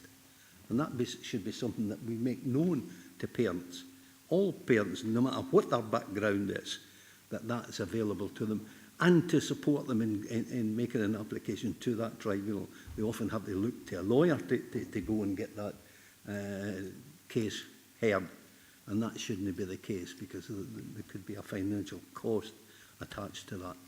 So my point is here that part of the strategy should be about recognising when and how long that assessment takes for a child to be before NDAS. Thank you, Councillor Scobie. Director, do you want to come in? Thank you, and I know that Karen has more detail than I had on the discussions with the NHS board, and I'll ask Karen to come in a moment. And also just to draw your attention, I know you'll have seen item 9, where we're looking at the work we plan to do for the year, which includes the review of Framework for Inclusion following the decisions of full council at the budget. So we look forward to working with members as to tease out exactly what your expectations are as part of that review. But Karen, where are we at with the NDAS? Thank you, Director, and thank you, Councillor Scobie. Yes, Jim, who couldn't be with us today, has spoken to NHS colleagues in Women and Children's Services, and they have indicated that the data around NDAS waiting time sits with them, and they will be the ones that will report on this data. In the meantime, however, what I will say to you is schools support our children and young people based on how they present to us in school. So we do not wait for formal diagnosis. You know, our staff increasingly are becoming more and more skilled at supporting our children and young people to meet their needs within the classroom. Thank you, Karen. Councillor Scobie, did you want to come back in? Please, if I could, because I did preface my remarks in that, you know, to their credit, we do recognise that. So it's good to hear Karen, you know, recognising that as well. But there may not be a level of support that the parents feel that their child should be getting, and that assessment, they believe, will indicate that they may need that extra support. Just on the NHS, I always believed, or always been told, that we're coterminous in the sharing of information. And I always believed that we were coterminous in the sharing of information. We're not asking for specific that would identify an individual. What we're asking it for is the periods, or at least what I'm asking is for the length of time children are waiting on that assessment. It's not an individual sharing information with committee. It's about recognising just the length of time. And we have had that report before us in the past from Darren Little, who presented that report. And I don't see why we shouldn't have that, and that there should be that sharing of information so that we know what that is, and that it's with the purpose of trying to reduce that period. Thank you, Chair.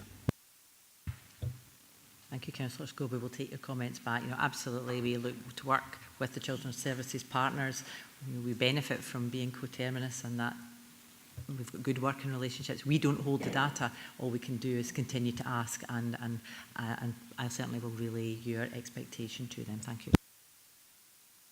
Thank you. Councillor Lowe. Thank you, Chair. So I'm referring to page 103, 4.5.13, which is to do with the bullying. So you'll be aware that myself and Councillor Jameson brought the notice of motion back in June last year. And then in February, with the Joint Youth Council meeting, we didn't have quite a complete set of responses. So I'd like to ask where we are at with the responses back from schools, both in terms of the survey and any actions that have been taken. So how were the schools doing at making sure their websites are up to date? So the visibility of the policy was something that we're really aware of to actually raise. So it's the outcomes of that I'm really interested in. And are we then going to be able to identify any gaps and go back to the schools that haven't had full response and make sure that all the schools are working to the same level? Thank you. Thank you, Councillor Lowe. Karen, do you want to take that? Thank you, Chair. Yes, thank you, Councillor Lowe. Yes, as you see in the report, there is the reference to the review of bullying that's been undertaken this year, and those responses are still being collated, and our safeguarding manager links back with individual schools so that responses and resources can be allocated at the earliest of opportunities. You will also note when we move on to the next item that we're going to further progress this work in this coming 25-26 year to ensure that our policies are accessible for all, including those easy read versions for our young people. Thank you. Thank you, Councillor Lowe. Councillor Stevenson. Yeah, thank you, Chair. And it's pleasing to hear Councillor Scobie speaking about autism, especially presented in girls and women, because it does present extremely different to what it does in boys, and sometimes I think we do a disservice by pretending that it's the same, because it's not. And I do think there's a real lack of awareness out there for girls and women. You know, Councillor Scobie speaks of Mary Black. I'm sure she's just younger than me, but I know a woman that was in her 50s before she was diagnosed as being neurodivergent. So it's something that, you know, it definitely needs to be promoted, that there is a big difference out there between the two. And there is many women my age that have been missed as well. But just on to my points, there are some issues in here that I've got concerns with. Obviously some of the frustration, and I understand why. The data is not available because we've not quite finished it yet. So we can only look at the data from the previous year for some of them, and one of them is the adult satisfaction with local schools. It seems to be on a downward trend. Now we know that there's issues nationally as well as locally, and I just wondered what picture this paints locally, and does it fit in with what's happening nationally. I also wondered as well, between this agenda item and the next one, because I've got kind of very similar questions. Is it possible for us to have a seminar and look at what's coming on the next agenda item and how that would make these figures different? Because otherwise it doesn't really make much sense to us. And just on that, in page 118, and again this is something that would be preferential within a seminar to discuss, is kind of what more measures can we actually do when we're discussing the risk of failure to reduce gap for attainment for the most vulnerable people, because the original risk and the current risk is the same despite all these mitigations. So what can we do that's actually different? Thank you. Thank you, Councillor Stevenson. Karen, do you want to take that forward? Thank you, Councillor Stevenson. Yes, I'll certainly pick up on the first part. The satisfaction with our local schools, this data, as it says, is based on the National Scottish Household Survey. However, all our schools regularly engage with their stakeholders to gather information in relation to self-evaluation for self-improvement. And we have currently constructed a local authority survey which supports this and can provide us with local authority data as well as individual school data. So we're currently consulting on this with head teachers, and then once we have that, we will have sort of a more localised and more rich data set that we can share. If I can then come in regarding the mitigation of risk, I think that we have to really acknowledge that all our school communities are working incredibly hard to reduce the risk, and we have to acknowledge that there is variability across our schools, and that can be pupil number, that can be pupil to teacher ratio, and it can be estate. So it's about the systems and processes that we have through your guidance to ensure that we have the right resource in the right place to ensure that we can have the best for our young people, and that is a strong mitigation in terms of what we're trying to do in all of our schools. Thank you. Councillor Stevenson, does that answer you? Thank you. Councillor Walters? Yes, no. Can we have that member seminar, please, just on the next report on this one? Thank you. Do you, yes, Alice? I think there's already 2 in the diary, so I'll look and see what the agenda items are for those. Thank you. Councillor Walters? Thank you, Chair. Just going back to page 101, 4.5.5, the primary secondary transition group. I just wanted to clarify, if I could work out what this actually means, and also when we were talking about bringing it in. It says that they've secured agreement to bring forward the date for S1 enrolment to term 1 of primary 7, which seems like a reasonable, a good thing to be doing. But are we talking then about this being implemented next year, which would involve parents then presumably having to make their choices next term rather than in January, when most parents, I think, are used to the idea that that's when they make their choices? So if this is a decision that we've secured agreement about, can I just have a sort of a bit of detail about how it's going to be communicated to parents before parents start coming to councillors asking what's happening with the transition? Thanks. Thank you, Councillor Walters. Yes, the plan is for this to take place as of next academic year, starting in August, and I'm actually mid-draft through the communication that will be going to parents and carers on behalf of the Director, explaining this change. So what will happen is that families will have the opportunity to make decisions around selecting a secondary school in term 1 of primary 7, and then that gives us the period of the rest of the calendar year for places to be allocated and any appeals to be heard, so that as of January of the primary 7 year, schools and pupils can work with one another going forward. And I'm sure members would also be aware that, of course, there are legal cut-offs. So, but it is simply to try and assist us with the planning and assist pupils. However, parents do have the right to change their mind up until the legal cut-off. Thank you. Yeah, I like I say, I can see the logic behind the idea. I was just interested to see how it was going to be communicated and also when it was going to be implemented, because it doesn't say that in this part of the report. Thanks. Thank you, Councillor Walters. Councillor Young. Thank you, Chair. There's a very nice little graphic on page 102, 4.5.8, which really, to my mind, shows minimal improvement. But I'm wondering if that improvement has resulted in better staff training and assessment criteria. But secondly, following on from Councillor Stevenson's point on page 115, there's a whole lot of data is not available. And really, I wonder if this report is coming too early, because really we don't need, we should have this data in front of us for an end of year assessment if we're going to assess things properly.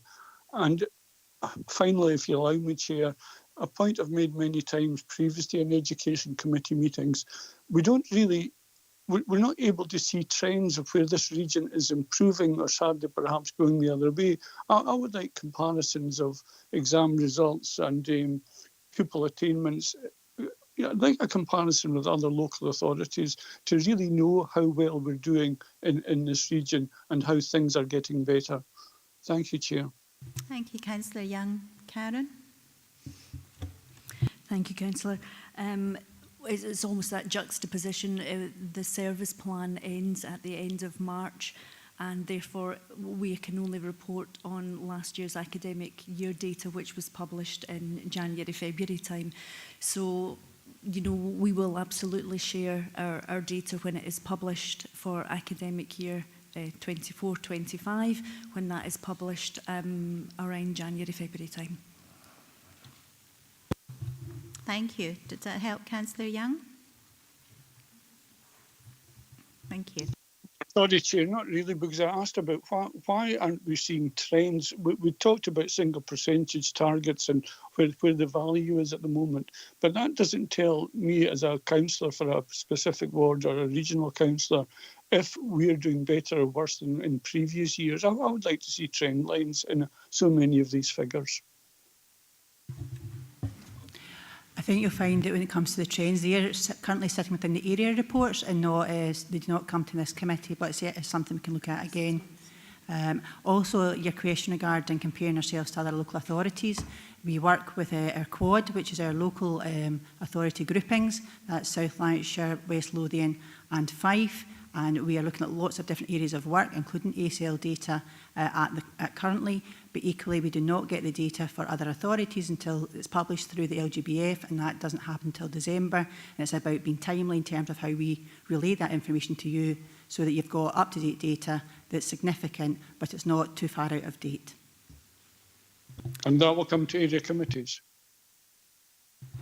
Thank you. Director, did you want to come in? And of course, we have our 2 member seminars, Councillor Young, but there's always a lot of information, and we always try to make the information that we have for you as up to date and as relevant as possible. So we have reported trends to area committees, but we do have our forthcoming member seminars.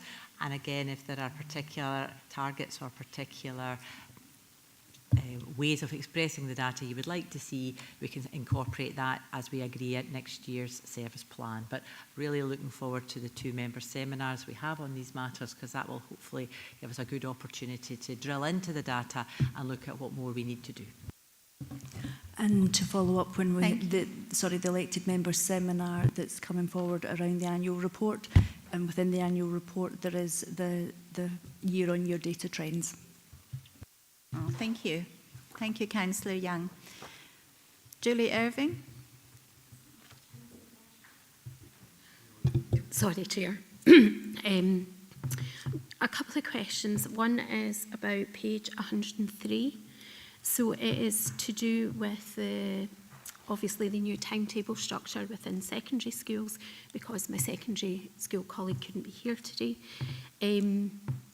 There's mention of DG Schools Connect that has been established to deliver a number of senior phase classes to pupils across the region.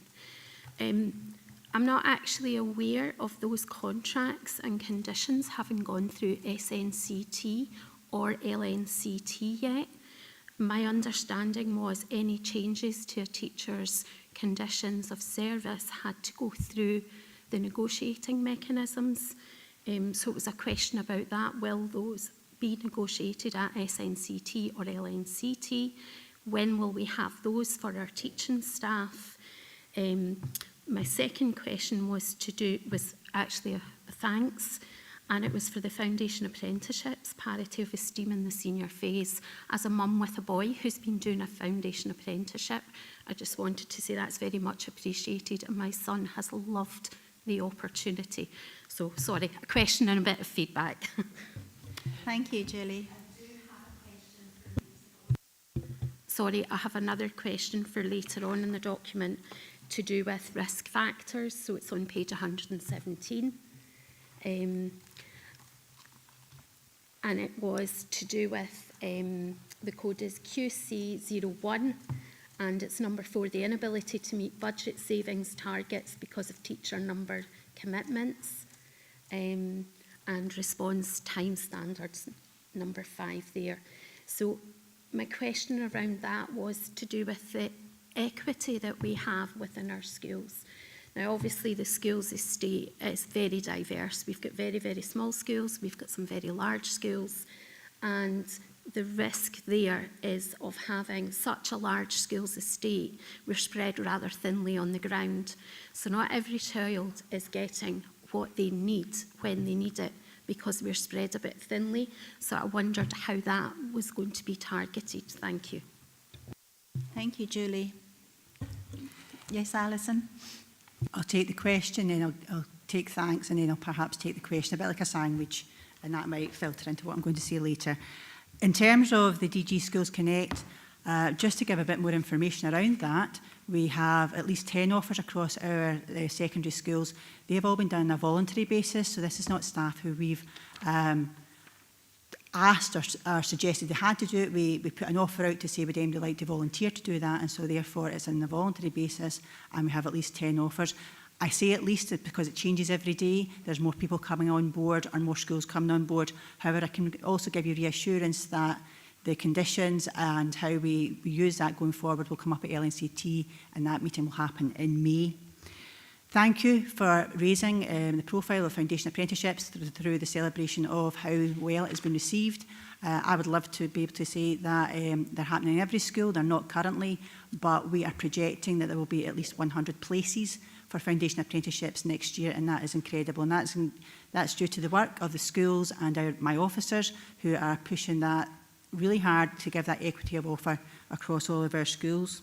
You then mentioned the equity across our schools, and you mentioned we're spread quite thin. I'll go back to that sandwich. I think if you were to look at the jam and spreading it thin, I think the jar's just about empty at the moment in terms of how we actually get that equity across. So we are working hard. We recognise what we have to put into mitigations, but the systems and processes we have in place are dependent on the resources that we have. Thank you, Alison. Thank you, Julie. Robert McQuiston.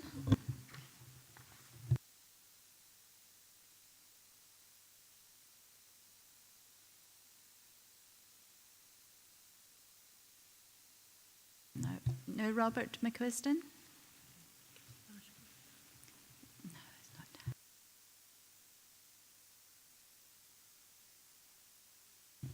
Right, if there's no Robert online, we will just move forward. Do we have any further comments? Yes, Councillor Jameson. Yeah, quickly, I would like to support Councillor Stevenson's very, very sensible mention about masking of autism with children, with female young people. I've looked at some research, and that is quite significant. And that probably supports Willie's asks. Given that our ESN budget is so challenged, which we all accept as a reality, and we can really only support the most vulnerable, there is a question to be asked about the 1, 2s and 3s in the stages of intervention, and it's something I think we need to take really seriously.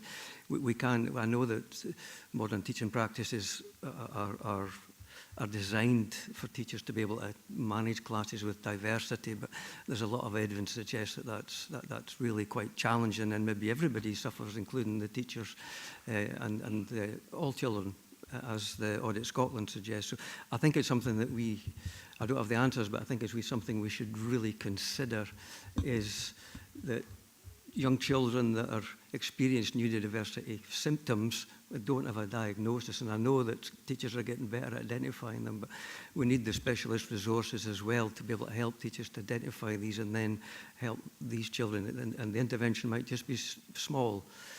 I know it's a huge challenge, but it's something that we really have to face up to, because children are being missed. And it puts pressure on parents and teachers and everything, so it's really important. That was just a wee aside. There's also a question that Councillor Young asked. We didn't get the graphic on page 102, and I've already spoken to the director about this. It's marginal improvement. It's a really big graphic, and sorry for being cynical here, but if that was a bad graphic, it might not have been as big. I'm conscious of the fact of management expectations, and I know that the primary school teachers were actually trained in assessing, and the implication was their assessment was too hard previously. So the last question I would ask is, have the children improved, or has the assessment changed? I'll link this to another question, your ambitions in the senior school. If we're going to improve things in the senior school, obviously it starts at early learning and primary and all the rest of it, so I would assume that would be included. The last question, and it links to all of them, is if we're looking at achievement in senior school, and Julie's comments about foundation apprenticeships, are we comparing schools with schools and region with regions? Because of the local authority benchmarking and the SQA tables suggested that we're quite low in the tables, and I hate bringing that up because there will be reasons for it, but we still need to, I believe, and I'm asking you, do we look at the regional differences, the school differences, to look at the reasons why there may be differences, and not in a defensive manner, to identify what we can do better. The example I'll give you is children from poorer areas, maybe we were challenging school, home life. Are they achieving what their potential could really achieve? So that's a lot of questions, but they all come back to the same thing. How do we GIRFIC? That's a big challenge to us all. But if you look at the 16 secondary schools, the performances are markedly different. So are we going to look at why that is the case and what we can do to improve these situations without dragging the top down? We want the top guys to do better, but there's 4 or 5 schools that consistently achieve less than the others. So what can we do if we're going to improve outcomes in the senior phase? How do we judge it? Foundation apprenticeships or on hires and things like that. And that's not to assume children from lower socioeconomic benchmark can't go to Glasgow University. Thank you, Councillor Jimison. There was a number of questions in there, and I think if I were to keep it high level, I was to say that they all come under that umbrella of Framework for Improvement. So Framework for Improvement has been part of the priority since 2019, and we have revisited that again. We've revisited that through our head teacher education services meetings. We've revisited it through a collaborative review that we had most recently, as well as a thematic review with the Inspectorate. So the Framework for Improvement is all about how do we approach it from different angles. So are we looking at assessment of a level? How do we understand what that benchmark looks like? Are we looking at our data? What does our data currently tell us, and what can our data, how do we then improve that data? What support do we put into that to ensure that our data is then improving? So that's part of the framework. We need to look at the head teachers and their leadership capacity, and how are we supporting them as an authority to ensure that they are being supported within their schools to make the improvements required. You spoke about the variability in terms of what does a good school's attainment look like in comparison to a school that perhaps their attainment's not as great, and it's about understanding the context and how we then support the context of every school to ensure that they are then making the best use of their resource to ensure we get the best outcomes for young people. It's then working with our partners, because we cannot work in isolation. So it's working with SDS, it's working with our local employability partnership, it's looking at foundation apprenticeships, it's looking at an aligned timetable, it's looking at a curriculum offer, it's looking about every young person in S4 having an option of 7 choices, where perhaps there was inequity in the past where it was either 6 or 8 or something in between. So there's not one answer to answer your question, but what I would say is that there is a framework. We sit within 2 frameworks within the Directorate. We have the Framework for Improvement and the Framework for Inclusion, and they are not separate entities. If you want to get it right for every young person, you have to ensure that we have a Framework for Inclusion, but of course the Framework for Inclusion should support then that excellence of attainment through the Framework for Improvement. So therefore it's about understanding that those 2 frameworks do work together to ensure that young people are getting the best offer. But as I've spoken before about strategic patience, these things do not happen overnight. We get attainment on an annual basis. We know our young people are starting their exams on Friday, and I wish them luck in their SQA exams. But I would also say that we have really good leadership within our schools, that we are working hard with our school communities to ensure that we are bringing forward those 2 frameworks to ensure that young people do get the best that they can in Dumfries and Galloway. Thank you, Alison, for that. Thank you. Thank you. We're in year 3 of a 5-year improvement programme, so I know it's strategic and I know it takes time, but we as members need to see outcomes, and the local authority benchmarking didn't suggest there was outcomes, and I know it's about context, but we really need to see some outcomes. And I've read the improvement plan, the inclusion plan, but it's great. but we need, and I know there's resource challenges, but we really need to see that improvement before the end of this council term. Thank you, Councillor Jamieson. If there are no further comments or questions, we'll move to recommendations. We are asked to review 1 and scrutinise 2. Thank you. And I think at this point we'll close for lunch for 30 minutes. Thank you all.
Good afternoon, members. We will now continue with item 9, which is the Schools Quality and Curriculum Service Plan for 25-26 and the report by Executive Director of Education, Skills and Community Wellbeing. Again, members, we are taking this service plans to committee slightly early than the other services, and as such, the finance information is not yet finalised.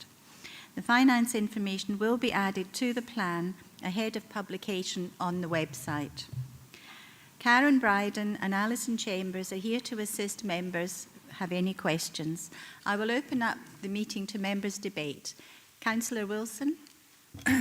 Thank you, Chair. It's on page 133 with regards to the additional investment in additional support for learning. I'm just wondering if that funding has been received from the Scottish Government, and if so, how much it is. And I'm just looking for an assurance that that will be used in addition to current resources, please. Thank you. Thank you. Karen, do you want to? Thank you, Councillor.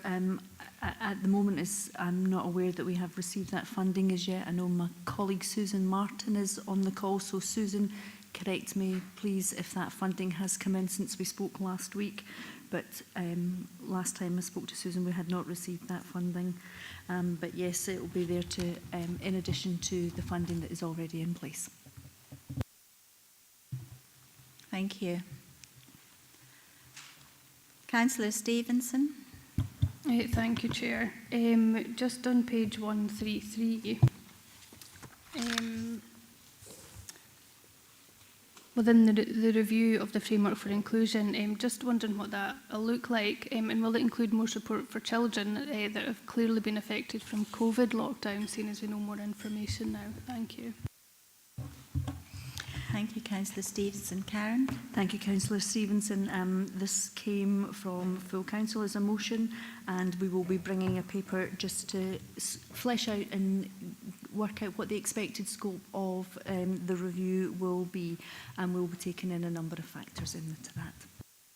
Yes, Councillor Stevenson. Can I just ask about these motions that came forward from full council?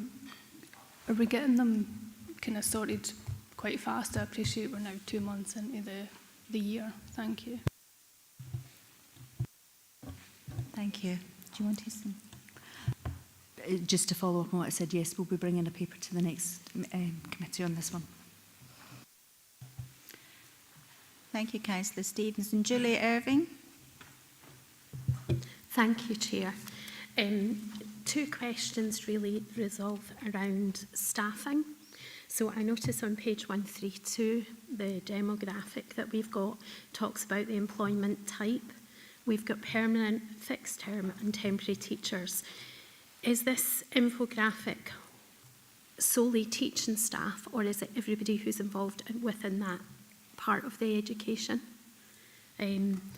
Because it seems to be a fixed term contract is different in law from a temporary contract. And some of our teachers on temporary contracts think they've got a fixed term one because it states on it a potential end date. But actually it's a potential end date and it's classed as a temporary contract, which means they can be given 4 weeks working notice and then no longer have a job. And it's a bit concerning that we've got 238 teachers on those temporary contracts. So in reality, that's 238 teachers who are not eligible for a mortgage, who cannot start life planning because they are stuck in these temporary contracts. And that feeds directly into the information on page 141. Which talks about the allocation of resource, including deployment of staff and settings. And again, it reoccurs in item 12 on our agenda today as well. But it talks about the inability to meet planned increase of the 1.5 hours teachers' non-contact time. But it then talks about in the mitigation, the contingency, about we need to be proactive with recruitment and management of staffing, absolutely. But it also says we're going to overbid for probationers. Now, we're in the current situation we've got because of overbidding for probationers. For years, we took on more than we needed to, which means we have lots and lots of young teachers who go from temporary contract, part-time contract, temporary contract, who have accrued entitlement to permanency, but they're on a waiting list for jobs at the moment. So when we have 230 temporary posts and we know we've got a waiting list of people who are entitled to permanency through employment law, what are we doing to sort that out? Because these people are entitled to permanency but can't get it because there are no permanent posts. Thank you. Thank you, Julie. Alison, do you want to take that? Thank you for the question, Julie. As you can appreciate, that mostly sits with the resources side of the business, and so therefore I do not have the answers that you're looking for at the moment, and we can perhaps bring that back to you at another point. Thank you. Councillor Scobie. Yeah, Chair, I'm looking at item 9, and the Director pointed us in that direction that all would be answered in item 9, and I'm looking at two parts to this on page 133, and again reference to autism provision through the Council's gateway process. Perhaps we could, for capital project development, perhaps we could get some explanations of what that actually means in terms of bringing forward autism, neurodivergence assessments and so forth and so on. And then aligning that to another new part to this one, prepare a report for a future committee on additional investment for additional support. And I know this was one of the issues at the budget, that we were waiting on another figure coming out from the Scottish Government in terms of, again, the UK Government saying that they would allocate so much for additional support for learners, and it's really just to get that figure. But aligning to both of those, and I'm amazed at how many primary school head teachers I've spoken to that didn't know, whether that's right or wrong, I don't know, but I hope we'll correct it, didn't know that primary schools again could apply for a coordinated support plan for any of the children that may require that. But again, it's got to go through a process where peers then determine whether they allow for the CSP to go ahead. They've got criteria to pass. But I would have thought that, you know, a child who's needing a CSP, then they shouldn't need to be judged by their peers as to whether they need that. So I would hope we could build that in as well. And that aligns with what George was saying earlier about the tribunal, the first tier education tribunal, that we should be making people made aware. And in these, I would hope that would come out in any new development of a strategy. Thank you, Councillor Scobie. I think there are three separate questions here. The first is on the capital schools autism provision through the capital council's gateway process, and I'll ask Lauren to come in and outline that to you in the first instance. Secondly, the funding that we are expecting to receive from Scottish Government, which was Councillor Wilson's question regarding, Councillor Wilson's question regarding whether we have received the money yet, and whether we have received the clarification from Scottish Government on what that should be spent on. And I can confirm we have an indication it's in the region of £730,000, but we have no criteria as yet as to what that funding should be spent on. But we can reassure you that that will be in addition to our existing plans. And then I'll ask Karen to then come in and outline our expectations on primary head teachers regarding coordinated support plans. So Lauren, CIPB process, please. Thank you, Gillian.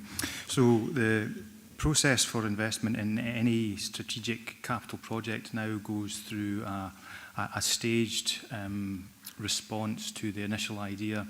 The Capital Investment Project Board is the higher level decision-making group that reviews all the projects that come through the capital investment process. There's a lower group which is the Capital Investment Oversight Group. So it kind of splits the values of the projects, but ultimately both of them review projects on a 4-stage process, and that's what's referred to as the gateways. Gateway 1, in essence, is we have an idea, is this worth taking forward? Should it be considered for inclusion within the Council's capital investment strategy? Gateway 2 is building up that idea into a project brief specification, a concept design solution, so that it can be tested out, looking at various different options to see what the end result might materialise into. And then Gateway 3 is where we're working through, I guess, the tender and construction detail that gives you a final product at the end of it, and then the final gateway, Gateway 4, is the operation of the product. I think it's worth mentioning to members that there is a member seminar a week today actually on this exact process, so there'll be an opportunity through that to ask questions around about it. In relation to the autism project, it's sitting at Gateway 2. It's a project that, as an idea, has been there. It's been fleshed out. We've been working through the concept design solutions for that, building up costs, etc. And that will be reviewed by the Capital Investment Oversight Group before it's allowed to move through to the Gateway 3 stage, where it will go to tender and construction information.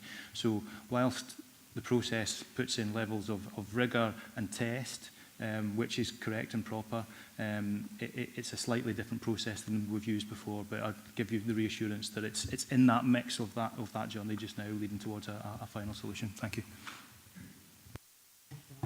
Thank you. Yes, Councillor Scrooby, did you want to come back in? Yeah, I seem to remember a report that Lauren brought forward only a couple of meetings ago, if not at the last one, that looked at this and autism and separate schools and so forth and so on. That still doesn't address the NDAS issue in terms of that. This is capital investment in the school. It may pick up once it's completed, and we're looking at the kids who would be attending that school. It might pick up then, but I would look for then, if it's not, on that head, then just in the preparation, so that we do catch in the strategy the number of children who require that assessment and how long they've been waiting. I'll continue to return until we get the answer to that, and look for our partners in the NHS. That it's their report, it's their figures that we'll be dealing with, that they come forward and see how they can improve. I seem to remember speaking to a psychologist many years ago when the figure was running about 2 to 2.5 years, and their objective then was to try and reduce it to 6 months, which they haven't done, perhaps for good and valid reasons, that they can't get the staff or the psychologists or whatever. But nevertheless, it's the children that are suffering. So it's to build that into the strategy, whether it goes under this new prepare and report a future committee additional support for learners. We need to build that into a strategy, is my suggestion.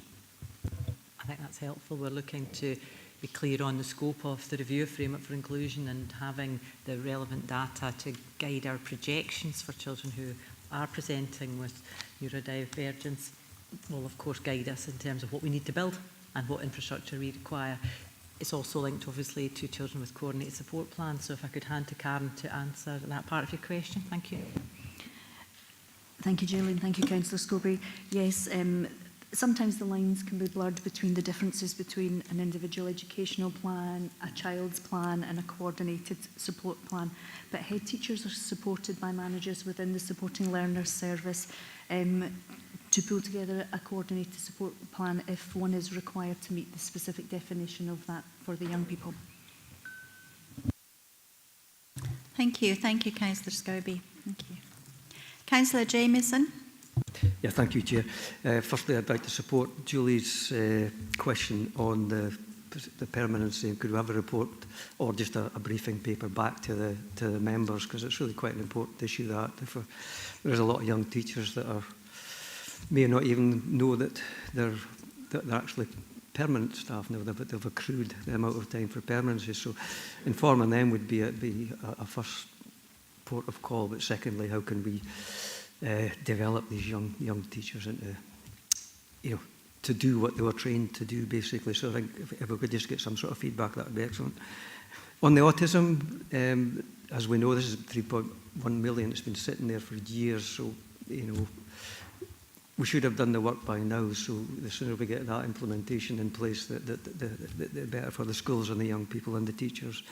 My particular question on this is based on a compliment the motions that were put forward have all been encompassed in the plan, which is really welcome, and then hopefully we can work towards them.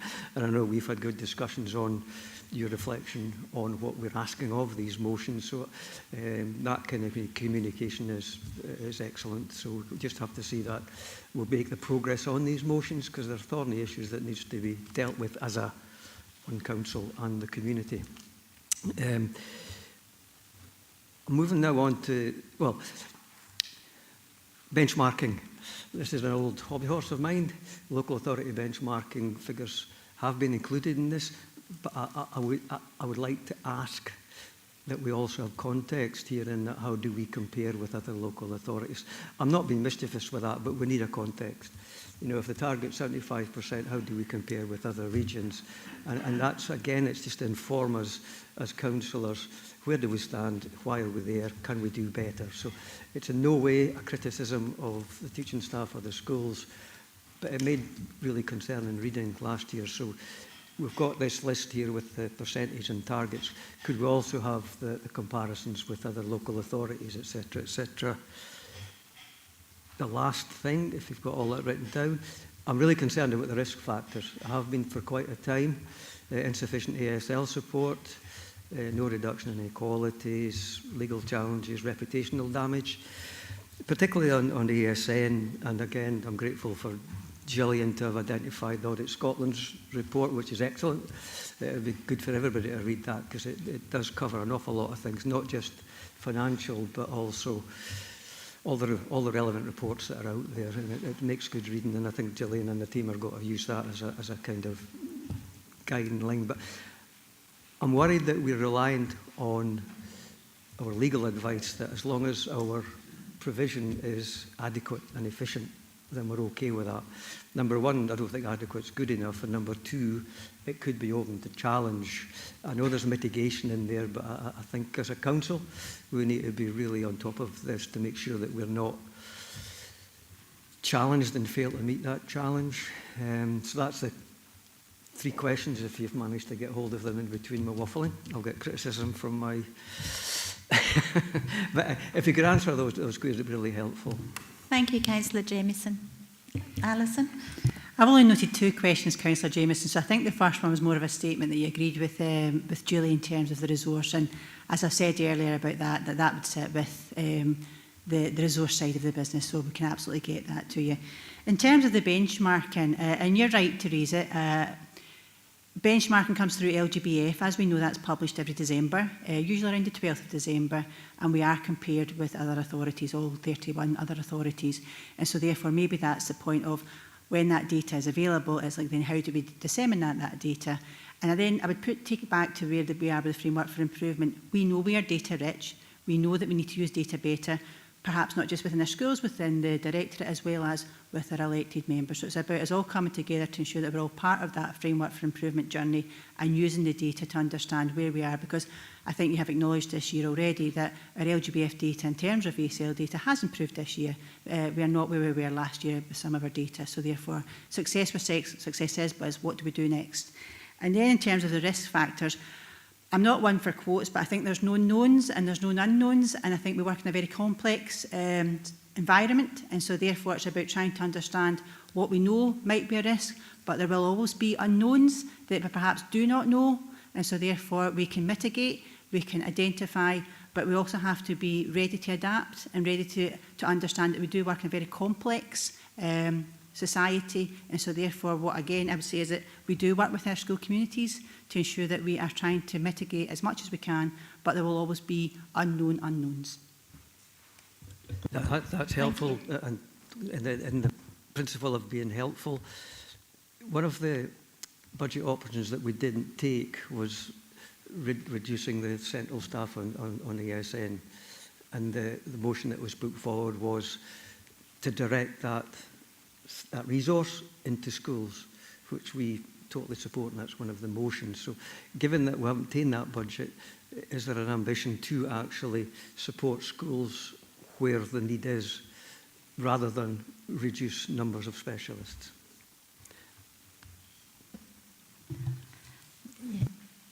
Director. Thank you. I'm happy to take that question. There is, the budget challenge is ongoing, as you know, and we will be beginning the budget cycle quite soon, I would imagine, for the forthcoming 2 or 3 years. We are always looking to devolve our resources to our schools, because that's our schools that know our young people best. And so the answer is yes and. So we will be looking to devolve our resources to our schools, but we have a duty to have some central management resource to ensure that that is put to best effect. So it's a balance. It's always a balance, and I hope that's... It's never quite as cut and dried as that everything needs to be at a school level, but we certainly would expect that our schools, they know our young people best, they have the relationship with their families, and it's really important that we give them the resource that we have to offer. Thank you. Thanks very much. Thanks, Chair. The question I really asked was, there was a budget saving. So budget saving was included in that, and we rejected that. And I know you have to balance the books, but what you're saying is welcome, that we will move in. I do appreciate there has to be folk in the centre as well. It's getting that balance. But my main thing was that it's something I don't think we can cut. We just have to improve with what we've got. Thank you, Councillor Jamieson. Thank you. If there are no further questions... Oh, yes. It was just a quick question on page 134. At the very top, it says develop guidance to support transition from secondary school to a positive destination. So it's just, what guidance are you going to provide, and how are we going to measure the success of this guidance? Thank you. Alison, did you want to take that? I did, thank you. So in terms of that transition from our secondary schools into positive destinations, we work in close partnership with SDS, Skills Development Scotland, as well as our local employability partnership. So, and we also have school groups, which are called ECG groups, as well as DYW leads, which are developing young people's workforce leads within the school. So twice yearly, we meet with the leads who are the employability coordination group leads for our schools, which is usually a deputy within the secondary, as well as our DYW leads within the school who are looking at those employment opportunities to categorise, and we categorise young people throughout the year to say who's at most risk of not going into that positive destination. So we're looking at that throughout the year. Our schools are looking at that throughout the year. As a central team, we're looking at it with the schools twice annually, with our partners, to ensure that young people have got every opportunity. We know, again, going back into the point that I've made with Councillor Jamieson, we've got lots of data out there. We know where our young people currently sit. Young people have to put in what they think will be their predicted occupation. So again, it's about looking at all of that information and saying, how do we best support young people, whether it's into further education, whether it's into higher education, or whether it's into employment. Going back to the point that Julie made earlier, I think the foundation apprenticeships is, again, another opportunity where we're not looking at academic achievement, we're looking more about that skills-based learning as well as other opportunities in terms of looking at our timetable and what we're offering that's not all about just subjects. So there's an awful lot of information, a lot of conversations go along the line to ensure that we are making, our young people are making informed choices of where they can go.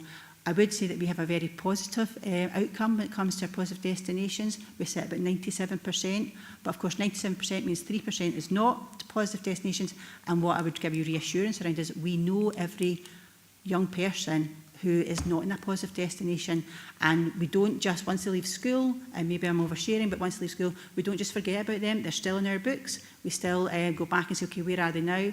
We also work with the Department of Work and Pensions to see where are they on someone's data sharing, so therefore we can always go back and say, okay, because we know that quite often the place of safety was a school, and so therefore we always go back and say, okay, we no longer can find them on the system, let's go back to school and see how we can support that young person. Thank you, Alison. Thank you, Louise. Does that help your question? Thank you. Do we have any further questions or comments? If not, we'll move to recommendations. Members are asked to agree the school quality curriculum service plan for 25-26 as set out in paragraph 4.3, 4.8 and included as the appendix. Thank you. Item 10. Head of Service End of Year Assessment from the 1st of April 24 to the 31st of March 25 of the Education Resources Service Plan 24-25. The report is by the Executive Director of Education, Skills and Community Wellbeing. Lauren Foss is here to assist if members have any questions. Councillor Stevenson. Thank you, Chair. Sorry, I've got to put my hand up high because it always gets missed if I don't. On page 155, I've got 2 points here. One is the violent incidents to employees. And I know, having spoken to the unions previously, it seems to be there's a misconception that these are happening within the urban schools, but from what they're saying is that it's actually progressing out the way. So I just wondered, are these figures higher than what they have been previously? What are we expecting for this year? Are we expecting a decline in these numbers? And is what we're doing actually working to reduce the amount of violent incidents that we've got against our employees?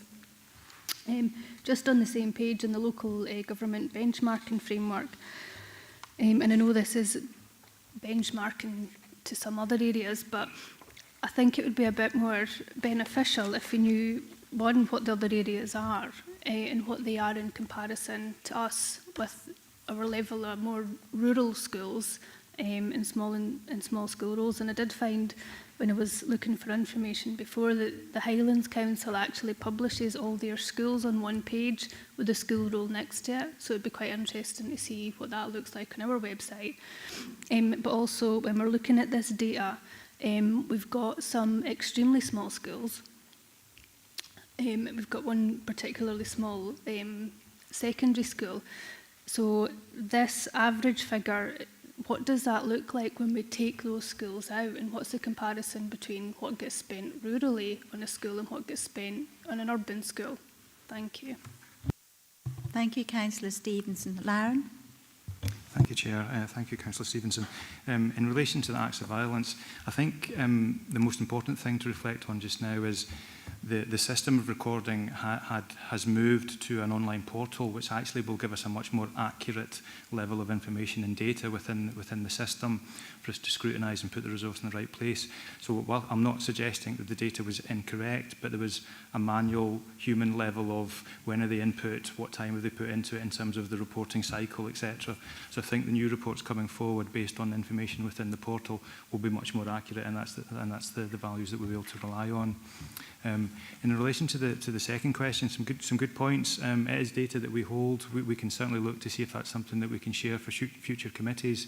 I was looking back on the benchmark framework and against our family group, for example, against the primary school spend, we're reporting a primary school spend of £7,500 per child.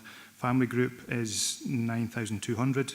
Scotland, as an average, is 7.2.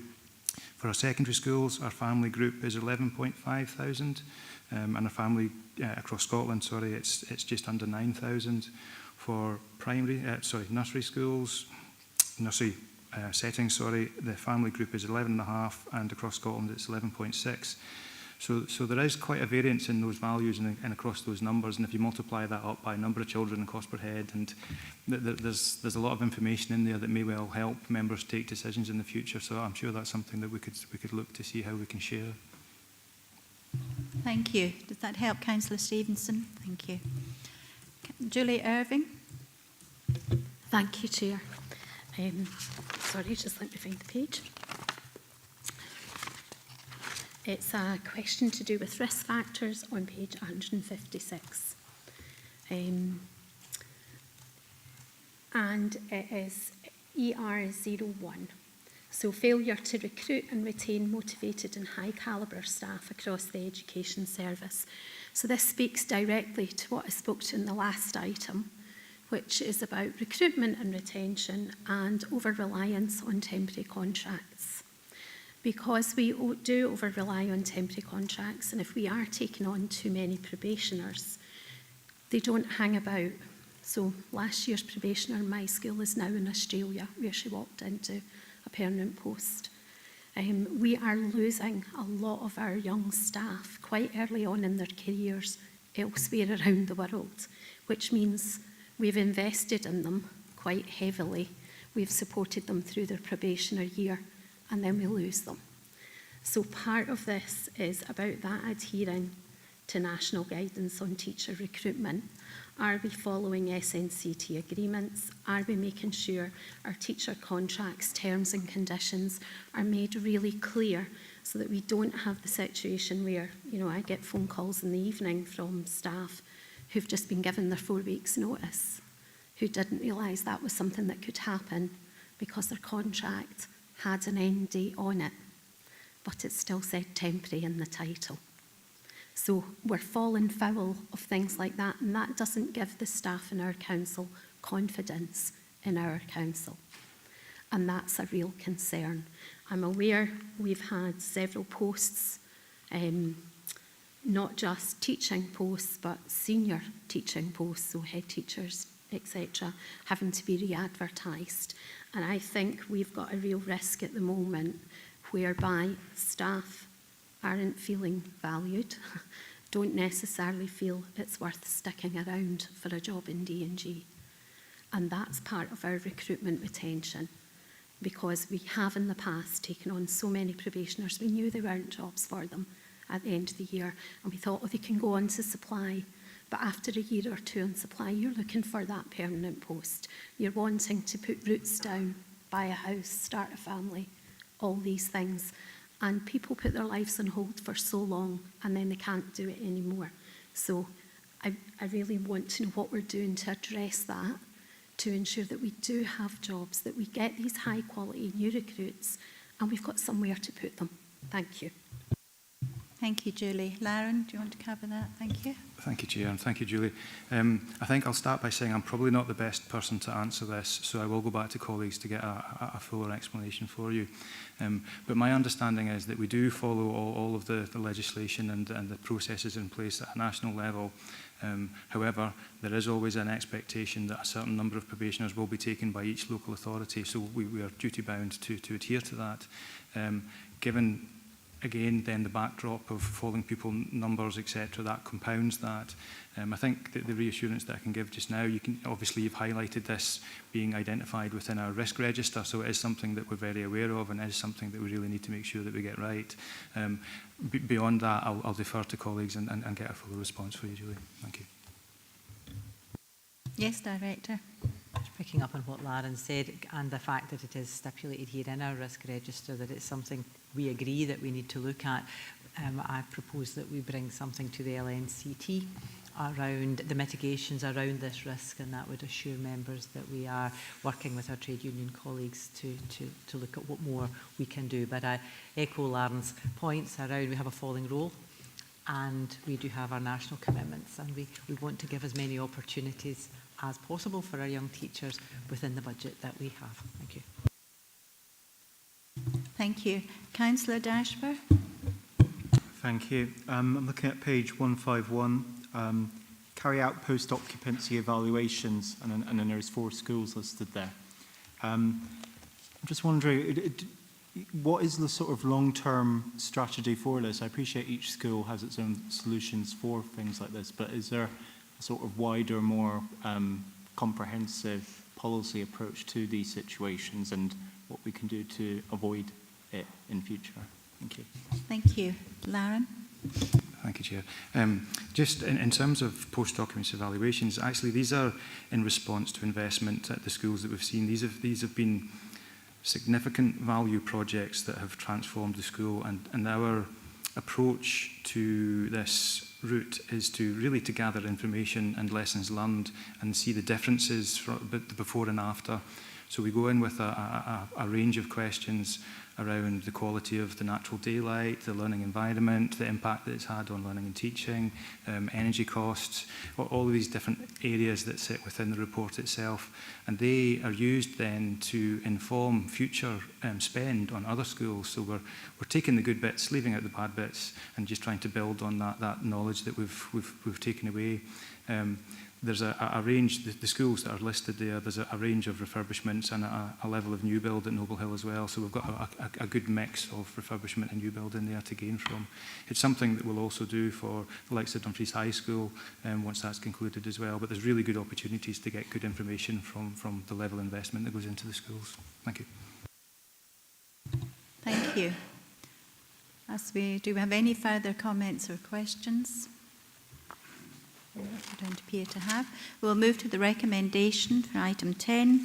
Members are asked to review the summary of performance for the Education and Resources Service Plan for the period 1st of April 24 to March 25, which includes council plan delivery, service plan delivery, change and improvement activities, success measures, service-specific, council-wide, including health and safety, and local government benchmarking framework, and the management of the risks within the Services Risk Register Appendix. Thank you. We'll move on to item 11. Education Resources Service Plan for 25 to 26.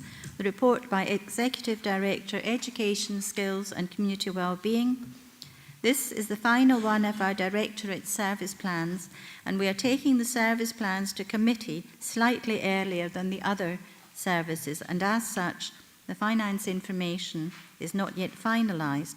The finance information will be added to the plan ahead of publication on the website. Lauren Foss is here to assist if members have any questions. I will open the meeting to questions. Councillor Stevenson. Thank you, Chair. Just on page 167, we ensure all digital assets in schools and nurseries are fit for purpose, are updated and secure and meet the agreed ratio for the council. What is the agreed ratio for the council? And does that include just the digital assets for pupils, or does that include the teachers' digital assets as well? Thank you. Thank you, Councillor Laren. Thank you, Chair. Thank you, Councillor Stevenson. So in secondary schools and upper primary, it's 1 to 2. In lower primary, it's 1 to 3. That includes all devices within the school, although I would say digital devices is much further and wider than computers, but the ratios apply to computers themselves. There's lots of other different IT technology and devices inside the schools, like the panels, for example, that staff and pupils interact with. So. Thank you. Did you want to come back, Councillor Stevenson? Yeah, sorry, just what's the agreed ratio, and what's the ratio for the, say, like an iPad or a tablet per pupil? Thanks.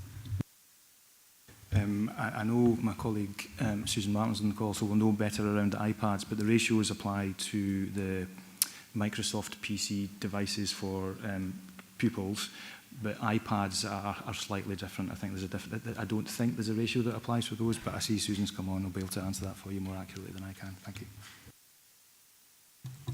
Thank you. Does that help, Councillor Stevenson? Yes. Do you want to come in, Susan? Thank you, Chair, through you. Thank you, Councillor Stevenson. So the iPads ratio is actually determined at a local level. So although we have a ratio that says 1 to 2 or 1 to 3 up to primary 3, so 3 children for every device, so the equivalent of a device for every 3 children, the school determine whether that should be iPads or whether that should be tablet PCs. Now, there's a real mix in all of those schools, and what we're seeing increasingly is a move towards iPads or tablets in the lower school. So we're seeing that 1 to 3 ratio being met through the use of tablets rather than laptops or desktop machines. So, but we don't determine how many that should be. We leave that for the school to determine what works best for their setting, because sometimes the configuration of the school can also have a factor in that, in terms of whether it's appropriate to have a trolley of devices or whether it's better to actually have them hardwired in a room. So we allow the schools just to choose, as long as their overall number is meeting the expectations of the 1 to 2 or 1 to 3 ratio. Thank you. Does that help, Councillor Stevenson? Thank you, Susan. Councillor Jamieson. Just on the same subject, and Gillian will know I've asked this question before, but I'll ask it again. My knowledge is that in the Falkirk and Stirling areas, all secondary pupils have got iPads, and they have from some of the schools certainly that I know have it from year 1 to year 6. And it's incredibly helpful. Now, I know we've got budget constraints, but what I'm wondering is, can we inquire as to how they fund that and how they service it? Because it seems to me something that puts our children at a bit of a disadvantage in some ways, because I know how effective the feedback is from these schools, how well it works. So my question would be, can we look into how these other authorities that are funding that and also not just the purchase, but the maintenance of that, because I know that's an issue as well. But it's something that I've wondered for a while. Thank you, Councillor Jameson. Susan, did you want to take that? Thank you, Chair. Yes, Councillor Jameson, happy to do that. We have done some preliminary work into the local authorities who have one-to-one devices, whether those are iPads. In some schools, they're actually laptops as well.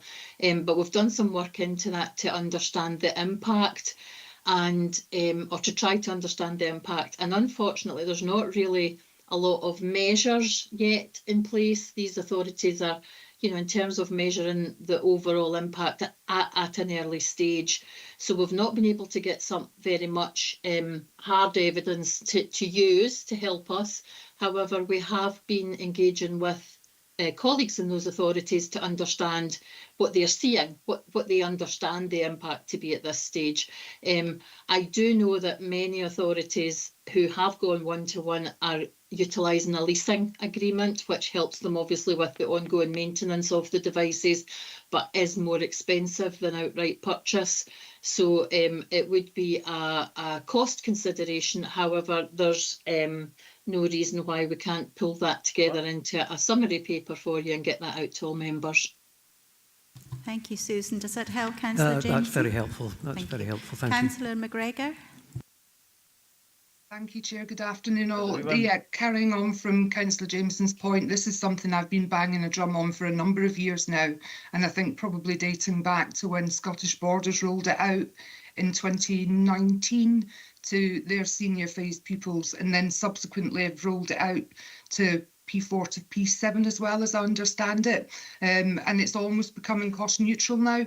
So, you know, BTS have been a wee bit resistant in going and looking at this comprehensively, but I would just advise that we go to Scottish Borders and ask them what they're doing, because that's exactly what Fife has just done. And it, you know, it made a huge difference during COVID that they all had the same devices and the same platforms as the teachers. So I think it's something we really do need to investigate on an equity basis.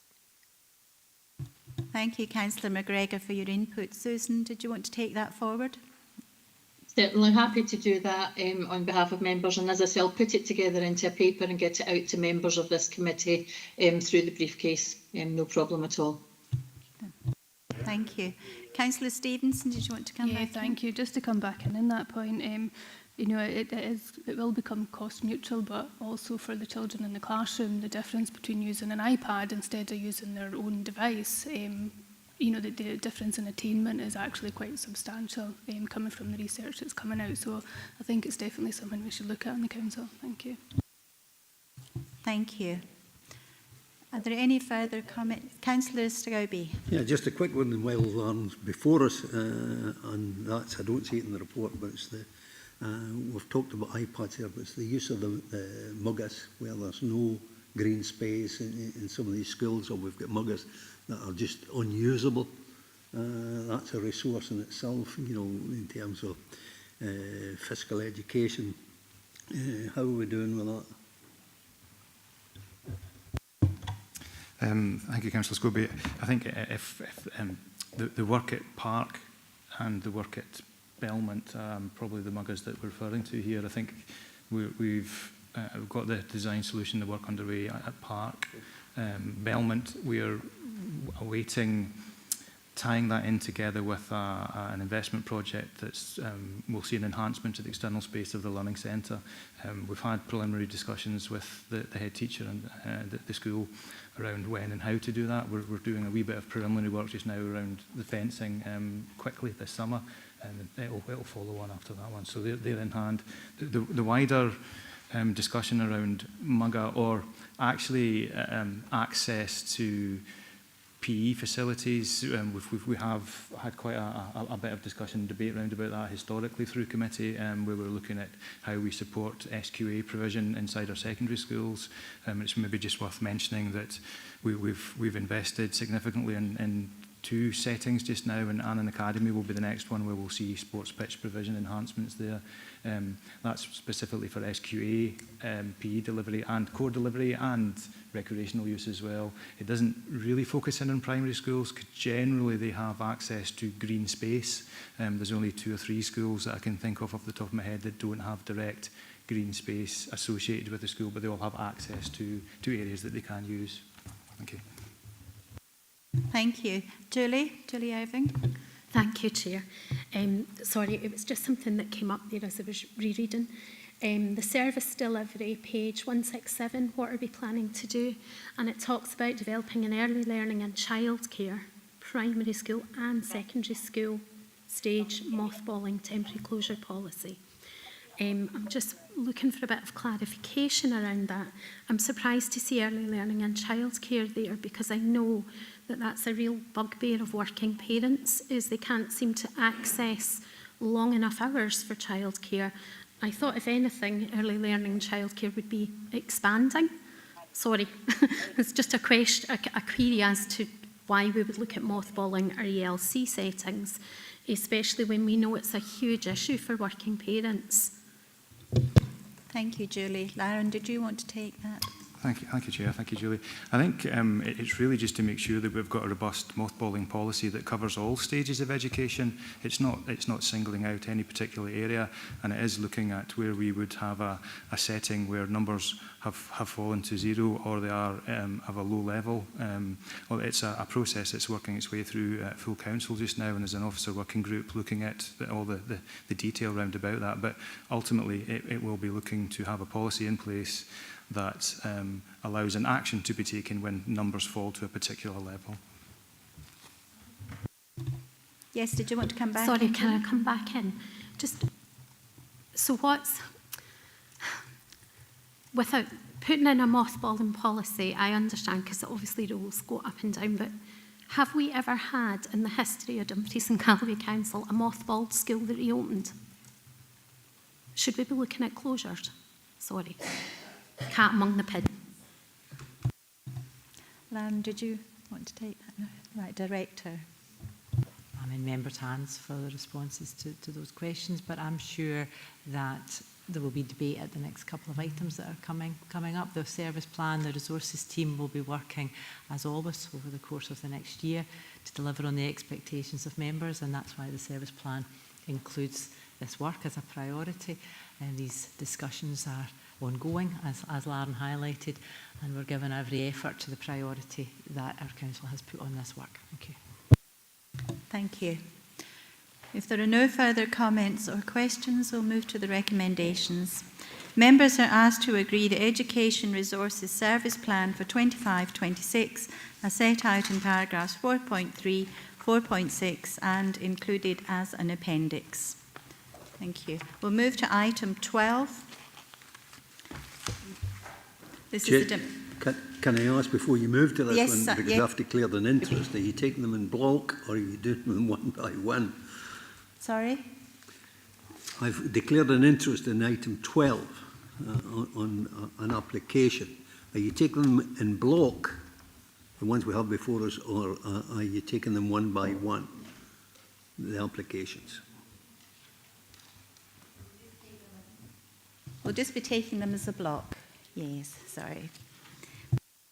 So item 12, Dumfries and Galloway Coastal Benefit Fund report by the Executive Director, Education, Skills and Community Wellbeing. We have Derek Hextall and Harry Hay are here to assist if members have any questions. I will open the meeting to members' debate. Councillor Ingalls? Councillor Dashper? Thanks, Chair. Yeah, just following on from the last committee, really, and I appreciate the lines being included about beach cleans and things, especially in regards to the Stranraer area, and we've agreed that that would be considered for the ring fence funds, but there doesn't really seem to be a specific proposal in relation to that in front of us. So can officers just expand on their thinking on this and the conversations that they've had around that? Thank you. Thank you, Councillor Dashper. Derek, would you be able to expand on that? Yeah, thanks, Chair. Thanks, Councillor Dashford. Yeah, unfortunately, we have had discussions with the relevant service, but we didn't receive a fully costed proposal within the timescales that were available. However, we are aware that the service is still looking into the costings for that. Unfortunately, if the recommendations are taken that are presented today, there wouldn't be any budget available to support that this year unless members wanted to look at an alternative recommendation. But certainly the intention would be to get that fully costed so members were aware of the cost implications for that. And I can certainly reach out to the service again to ask them to provide that in a briefing for members if that would be helpful. Thank you. Yes, Councillor Dashford, do you want to come back? Yeah, I would appreciate if we could get that costed at least. I think the matter of whether we want to support it or not is entirely different, but it's good to have the full list of information. Thank you. Do we have any further? Councillor Walters. Thanks very much, Chair. I'm going to ask a question on page 99, if we want to turn to page 99. But first of all, I appreciate that the judging process is very difficult. It's sort of partly like trying to choose between your favourite children. And I understand that the difficulties the officers have to go through to produce a list where there's quite a lot of rejections completely. Without being too parochial, I just wanted to just ask a question about the application for the Nith Inshore rescue, where at the bottom where the different scoring areas are on page 99, the evidence of community involvement in development delivery of the project is 3.8 out of 20, and the application fit with the DG Council priorities is 7.5 out of 20. And I just wondered if we could get a little bit more information as to how those scores, because 3.8 out of 20 is a very low score as evidence of community involvement. And not having been in this process, but having seen Nith Inshore rescue, their community involvement seems a lot higher than that. So there's that. And the other question is a more general question in terms of, is there a process when the scoring is being done that if we are going to run out of the funds more quickly than we would hope for, the ones that are being given 100% are not being given 100%, because I think this has come across. This is something we've come across before. Whereas when the larger sums are being funded to 100%, that means there's quite a large number of projects that are not being funded at all. And have we considered whether we'd be better off funding some of the projects to less than 100% to enable us to have more funds when we got to the ones that were scored more lowly? Thanks. Thank you, Councillor Walters. Derek, would you be able to clarify any of those questions? Yes, thanks, Chair. Thanks, Councillor Walters. With regards to the specific application from Nith Inshore Rescue, I think we're all aware of the support that this organisation does to our region. However, the evidence that was through a number of agencies that supported the work of the inshore rescue, but the amount of the letters of support in terms of wider community involvement has led to that relatively low score. And similarly with the application fit to the council priorities, the scoring panel felt that the response in the application led to a relatively low score in those areas. And again, just for reassurance for members, we will provide some feedback to each of the applicants to try and address these for future applications. And indeed, we gave all applicants an opportunity through feedback to address some of these points within lead officer feedback that was provided after the closing date. And we gave them an additional week and a half, I think it was, to try and address and strengthen their application, but ultimately it's their application to submit. So that's the kind of rationale behind those relatively low scores, Councillor Walters. In terms of the funding available, the 100%, yeah, you may see it in the actual body of the report. Members, when agreeing the criteria, they did agree flexibility in the approach this year, where the scoring panel base it on if you get 60 points and above, you get recommended for 100%.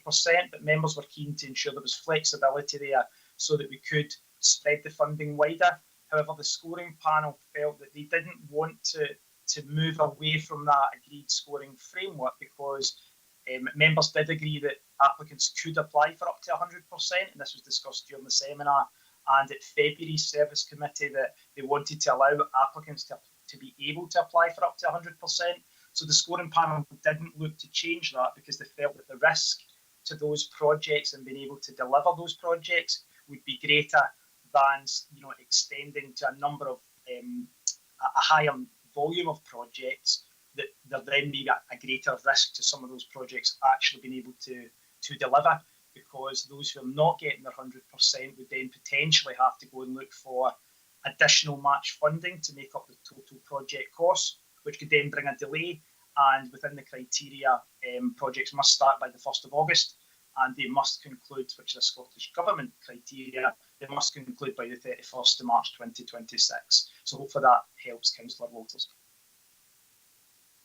Thank you, Derek. Councillor Walters, did that help? Yeah, thanks for the particular answer and also the general answers. I suppose it just means that when we come to talk about the scoring guidelines next time, we perhaps need to be a bit more clearer about this tendency to not be giving 100% if we want the fund to go further. But thanks for that, Derek. Thank you. Are there any further comments or questions? We don't appear to have any further questions or comments, so we'll move to recommendations. Members are asked to note 1 and 2 and agree to 3, 4 and 5. We noted and agreed? Thank you. We'll now move to item 13, Transformation Update of the Schools Models, report by Executive Director, Education, Skills and Community Wellbeing. Members, I also must advise you that there was an error in that the wrong appendix was published in the papers, and you have received a supplement pack with the correct appendix. Lauren Foss is here to assist if members have any questions. I will open the meeting to members' debate. Do we have any questions? Councillor Jamieson. All right. Councillor Lowe.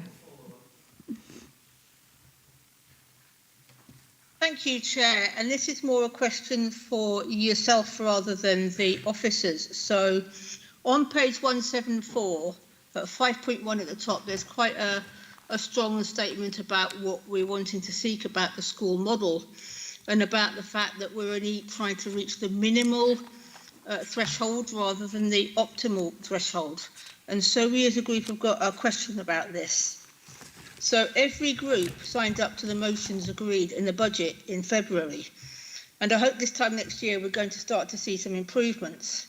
So I'd like to ask yourself as a chair and the rest of the administration how we can achieve a better than minimal education estate in Dumfries and Galloway.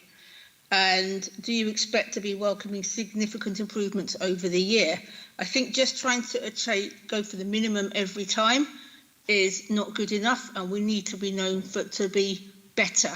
We've been going on at this a long time on the estate, and we don't seem to be getting any answers. Thank you. Thank you, Councillor Lowe. As Chair, I think we always strive to be better in all things. So I'm hoping that, yes, as we go forward, things will improve and things will get better.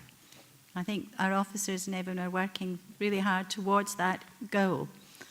So I will pass you to our Director, who may have something to say. Thank you. Thank you, Chair, and to Councillor Lowe. It is always a difficult balancing act. I think it would be fair also to reflect, I have given this a lot of thought over the last few months. In 2001, that's 25 years ago. 25 years ago, we had a paper to full council, and I reflect back on Councillor Lowe's question. 25 years ago, a paper came to this committee which indicated that if we didn't do something, and it recommended 43 school closures at that point because the school estate was deemed non-sustainable. It was 25 years ago. There was a backlog maintenance bill of £30 million at that point. Backlog maintenance bill is now 280 million. So it is a significant challenge. So I reflect on Councillor Lowe's question around how can we do more than the minimum with such a large school estate, and I absolutely recognise how difficult these questions are and how difficult these conversations have to be. But you can see from the appendix where we're looking at the school roll has fallen drastically since we brought a paper to this committee 25 years ago. And we continue to be asking ourselves the same questions. How do we have a sustainable school estate for the future?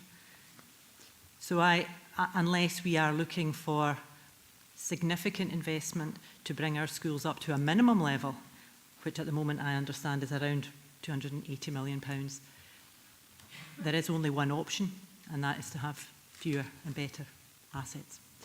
However, that's perhaps for another debate, but it is a constant challenge to keep our schools fit for purpose and fit for education in the 21st century. That's exactly the same statement as my predecessor said in 2001, and the chair of the Education and Learning Committee at that time, who was Councillor Tommy Sloan, said doing nothing is not an option.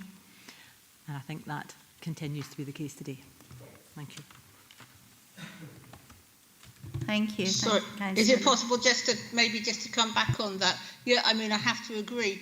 I do sometimes think, though, we've got some more localised situations where we don't seem to be doing a lot because we want to look at the whole school model for the whole of Dumfries and Galloway. So, for example, we may have 2 schools, one of which is mothballed, but the building is like really good, but there's no pupils there, and where the pupils are in another school that maybe is costing more.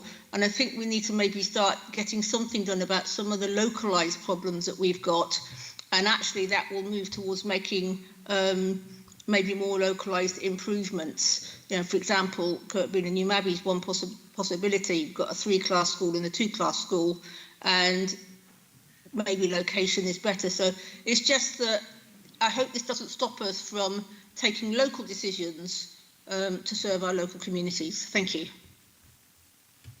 Thank you, Councillor Lowe. Councillor Jamieson.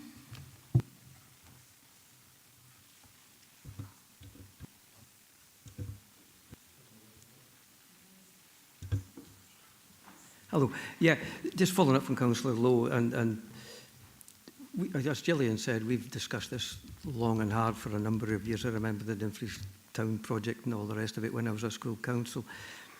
Our groups looked at this paper, and if you look at the motion that was passed by full council, this reflects all that we've asked for in that motion.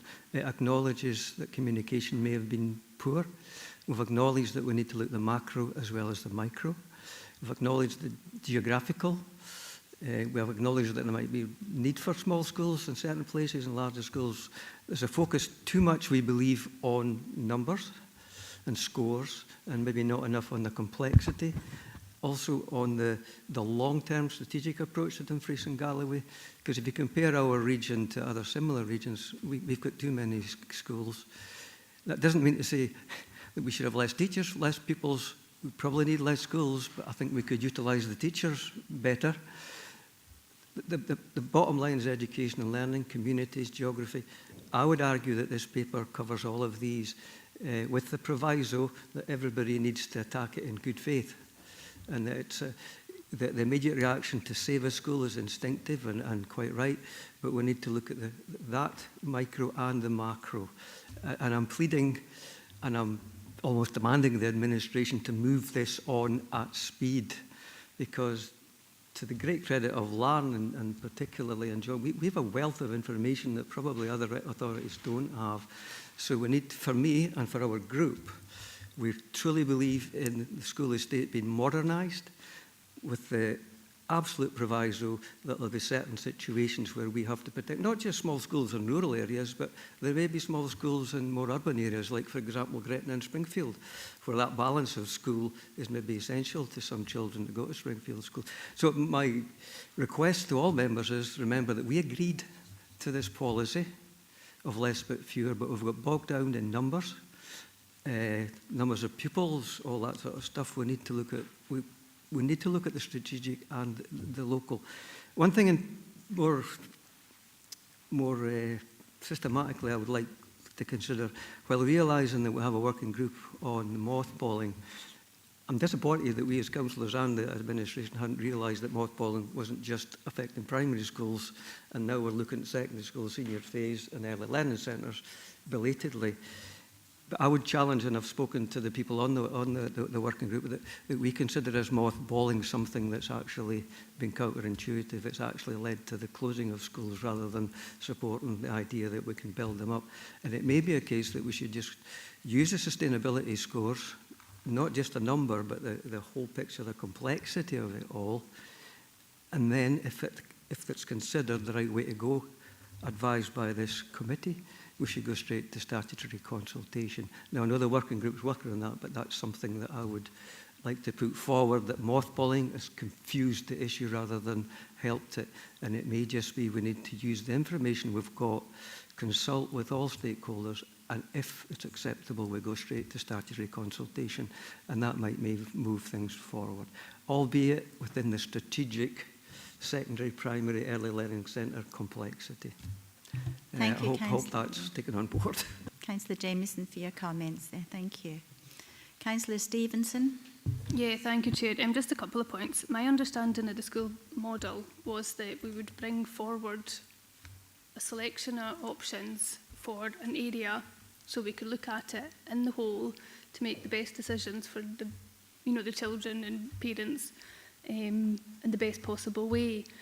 We've seen it through many schools in the school estate where we've invested in them, and then parental choice has meant that people have sent their children elsewhere and we've been left with these nice big buildings. We're going to talk about A in the next one. And we don't have that much, we don't have £280 million. We can't get £4 million for the Scottish Government for the RAC. There's no way we're getting £280 million. So when we look at these, we need to look at them in the round, because we need to look at what's best.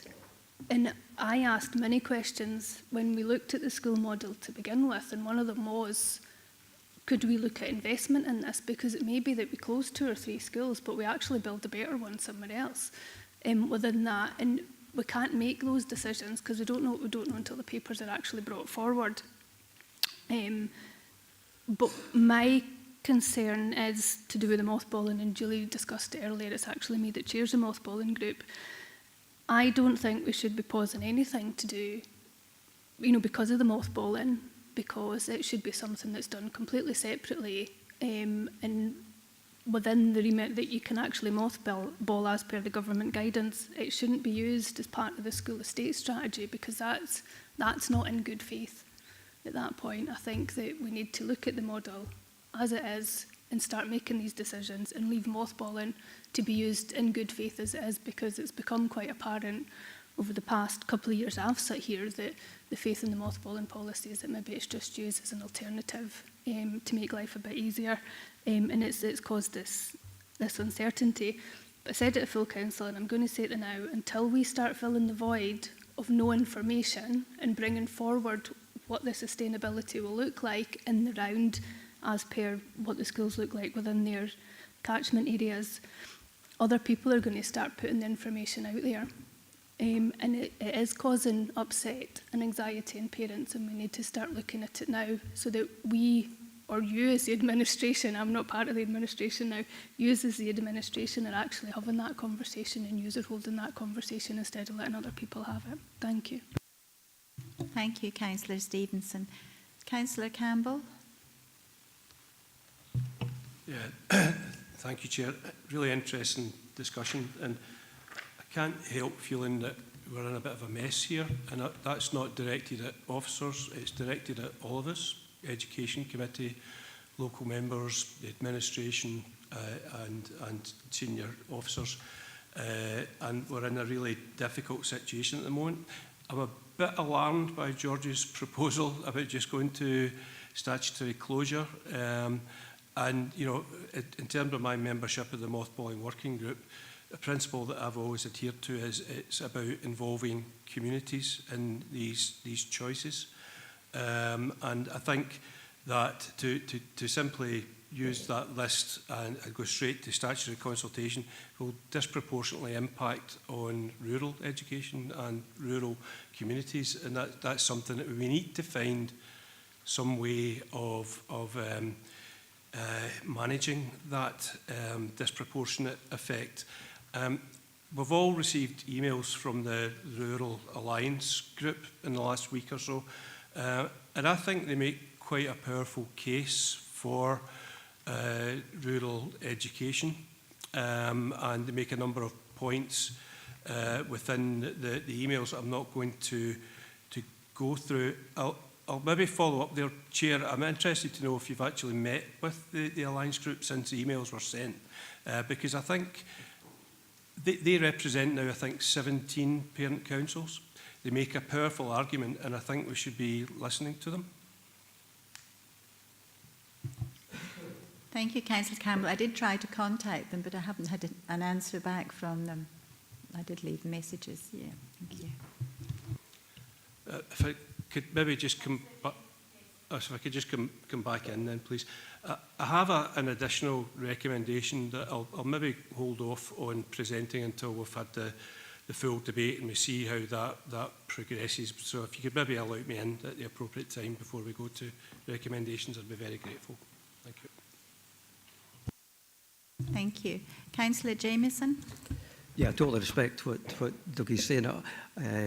Just to qualify, I wasn't saying we should stop mothballing, but I think we should consider the negative implications as well as the positive implications. I've spoken to this group and I've corresponded with them, and they make a good case. This has not been disrespectful. They make a case for rural schools from their position. I'll make the case for them because I'm a rural boy. I'll also make the case for small schools in urban areas, and I've mentioned before Springfield and Gretna. Springfield is a bit of an oasis for kids that aren't comfortable in a very large school. What I'm asking for, and I think the information's there, Lauren has got an absolute mountain of information there, and anything that's missing we can get through the consultation process.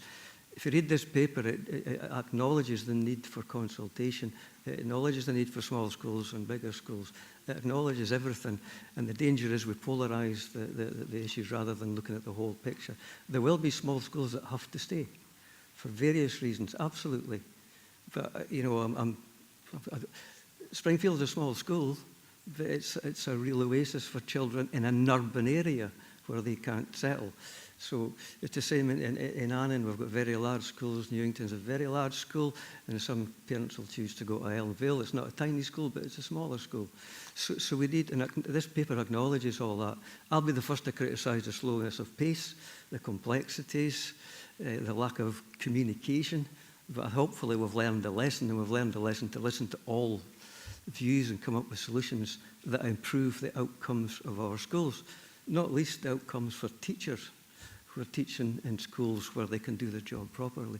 So all I'm asking, and I'm asking the administration to take a lead on this, that we move this forward. And if that takes discussions with all parties, then that's the way it must be. But we're in a quagmire here, and we need to get out of that quagmire and get something done, because there's schools that are not fit for purpose for either education or accommodation. So we need to look at the whole story. And I do believe there's enough information there if there's the goodwill and the good faith to move our school estate forward, not least because our outcomes in our schools are not good enough. Thank you, Councillor. I do think we need to review each school on an individual basis and its situation. Thank you. Yes, Councillor Scobie. Yeah, Chair, I think it's been said in here, there's different circumstances for different schools. And whether that's in a rural area or an urban area, that's got to be taken cognizance of. And one of the fundamental points is that it must be with consultation with the parents and the parent, the community that exists. And we had the illustration at the last full council meeting when it was the Dromore nursery. That Dromore nursery, I'm led to believe, has had a further 2 influx of kids to it.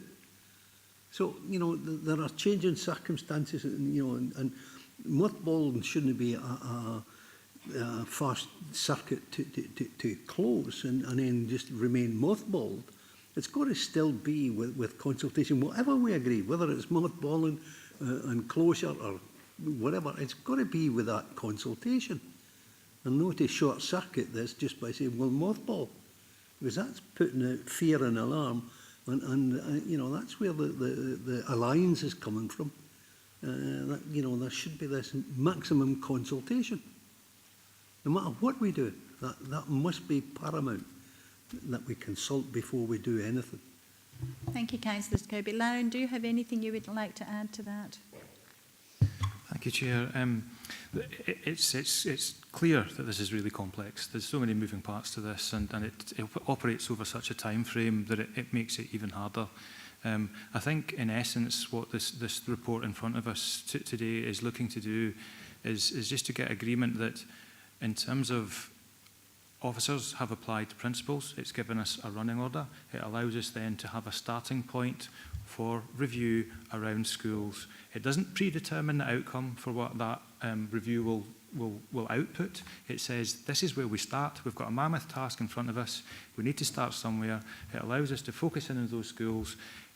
We go through that engagement, we go through the consultation, we build up the options appraisals, we bring that back in front of yourselves as elected members to take a final decision on which route we should take as an authority to ensure that we get the best outcomes for that setting, whether that's a school, whether that's a community, whether that's a combination of schools coming together, whatever the chosen route is. This gives us a start to that process, and that's really important that we get to a position where we can move that forward. Thank you.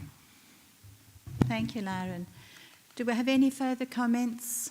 Yes, Councillor Dashper. Thank you. Yeah, my question is about Cretan Primary. When we had these site visits to schools in Dumfries, when we were considering options, I think it might be beneficial to facilitate something similar for schools when we are going through this process. So is that something, I don't know how many members would turn up, Cretan's sort of in the middle of nowhere, but it's, yeah, I think that would be good to get members down there and give them an appraisal of the fullest of information before they make any decisions. Thank you. Thank you, Councillor Dashper. Lauren, did you want to add anything to that? Just happy to facilitate that when we get to the right point in that process. Thank you. Thank you. Do we have any further comments or questions? Councillor Campbell. Thanks for letting me back in, Chair. I really appreciate it. I think a difficult position is George is arguing the case for urban schools.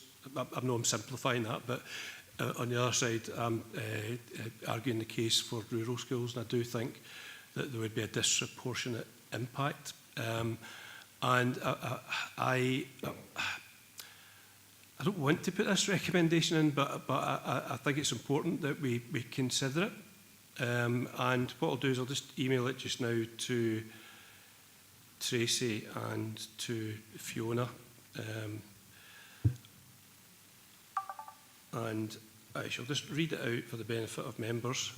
So it's an additional recommendation. Members agree, in recognition of the importance and value placed on rural education provision and the range of pressures and threats to delivery currently experienced, to receive a report at the end of the next meeting of the Education, Skills and Community Wellbeing Committee on the benefits, opportunities, scope and purpose of a strategic rural education plan. Appreciate that doesn't include urban schools, if there's any proposals for a recommendation, but I'd like to move that recommendation, please. Thank you, Councillor Campbell. Councillor Jamieson, did you want to follow up there? I have no objection to that at all. It's a perfectly legitimate case, and I know the officers will do it objectively. The first thing they should maybe look at is the experience in Finland. But I have no objection to that in particular, and I've not got to get into an argument over urban v rural because they're all important. And there's a lot of what I call urban rural schools as well. So I think there is specific issues with rurals that review might help, but it's not to the exclusion of all other schools, which could actually be part of that discussion. How do you compare a rural school with an urban rural school and a rural school? And then we're being inclusive and not polarising.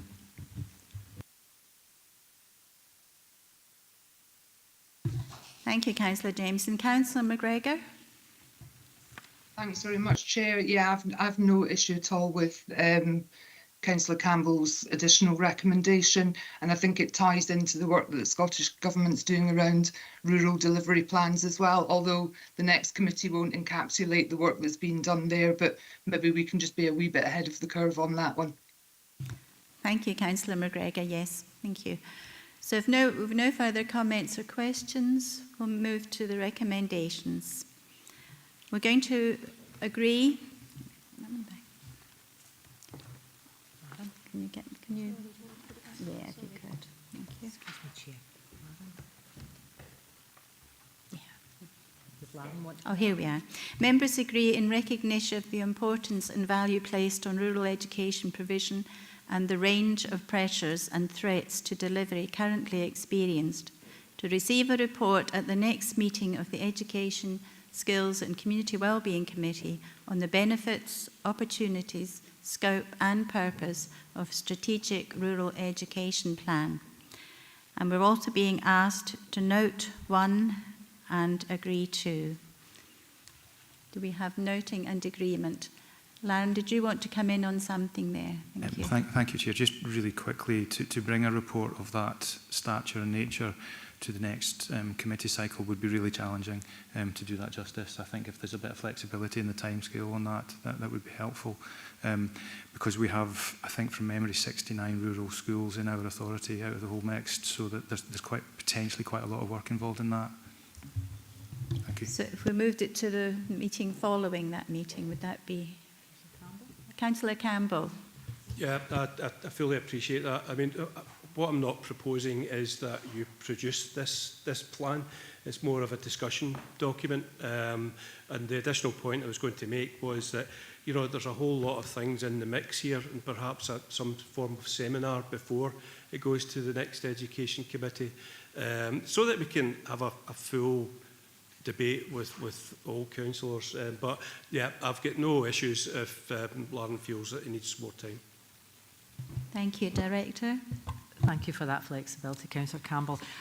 And perhaps if we are looking at the service plan also has a part agreed, which we have just agreed in the previous item, in terms of one of the budget motions, which asked us to prepare a report to future committee outlining proposals and deliverability of a reduced school estate, acknowledging that high quality education and community must sit at the heart of any proposals.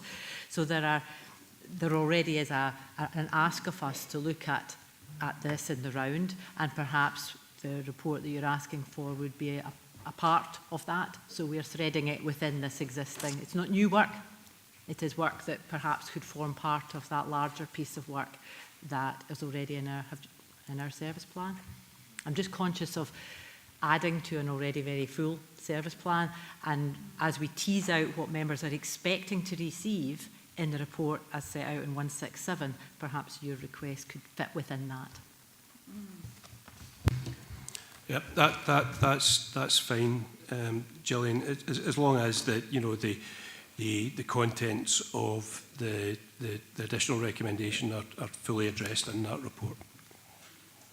Thank you, Councillor Campbell. If we now move on to item 14, Transformation Update, Partnership and School Management Arrangements, report by Executive Director, Education, Skills and Community Wellbeing. We have Lauren Foss is here to assist if members have any questions.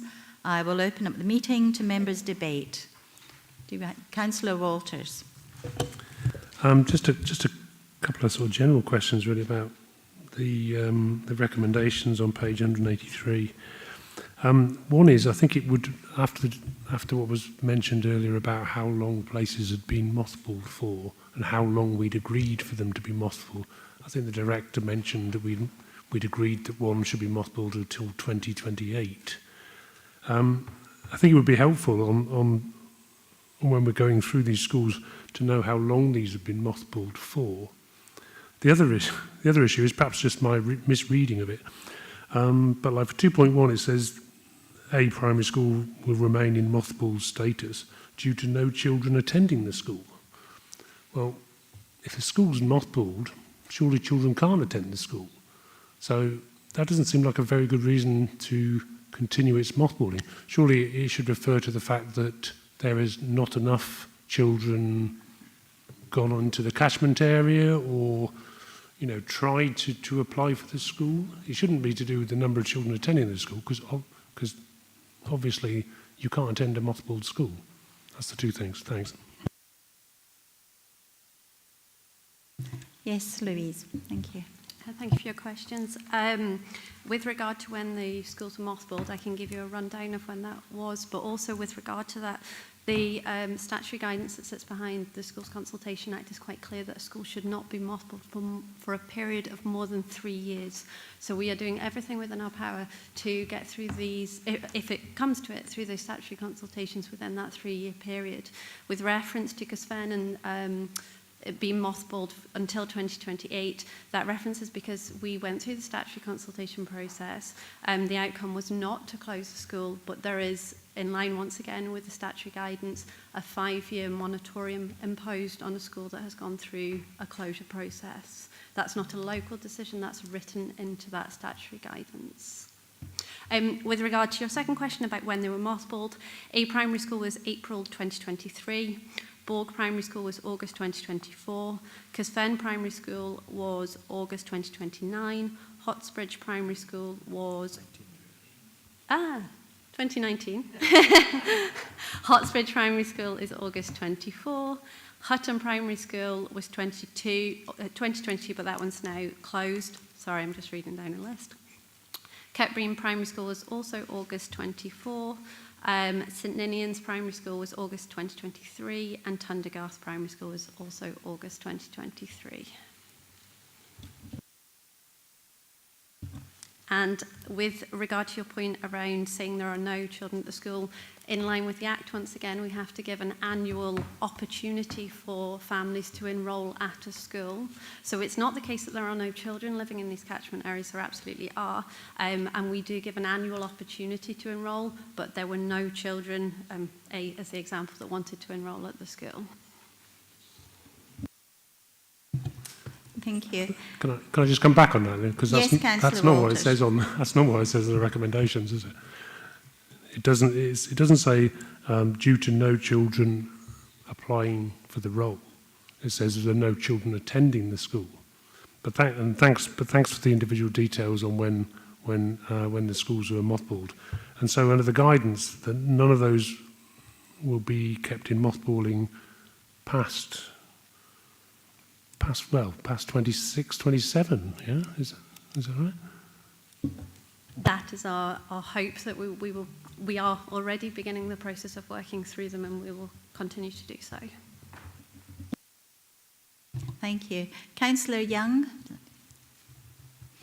Thank you, Chair. It's on page 185 and it's 4.9. It's regarding Palnaki Primary School. I'm very aware the community want the closure of the school to go straight to a statutory consultation, and I'm wondering why that's being disallowed. Apparently the officers are going against parental wishes and want to mothball the schools. The parents want to go straight to statutory consultation. Thank you, Councillor Young. Louise, do you want to take that? Thank you, Chair. We recognise that the parents want to go straight to statutory consultation, which is why we have asked under recommendation, can't find it, 2.6, agree that officers will commence the preliminary requirements. Now, the preliminary requirements are a requirement of a rural school, so that is us asking permission to start that process.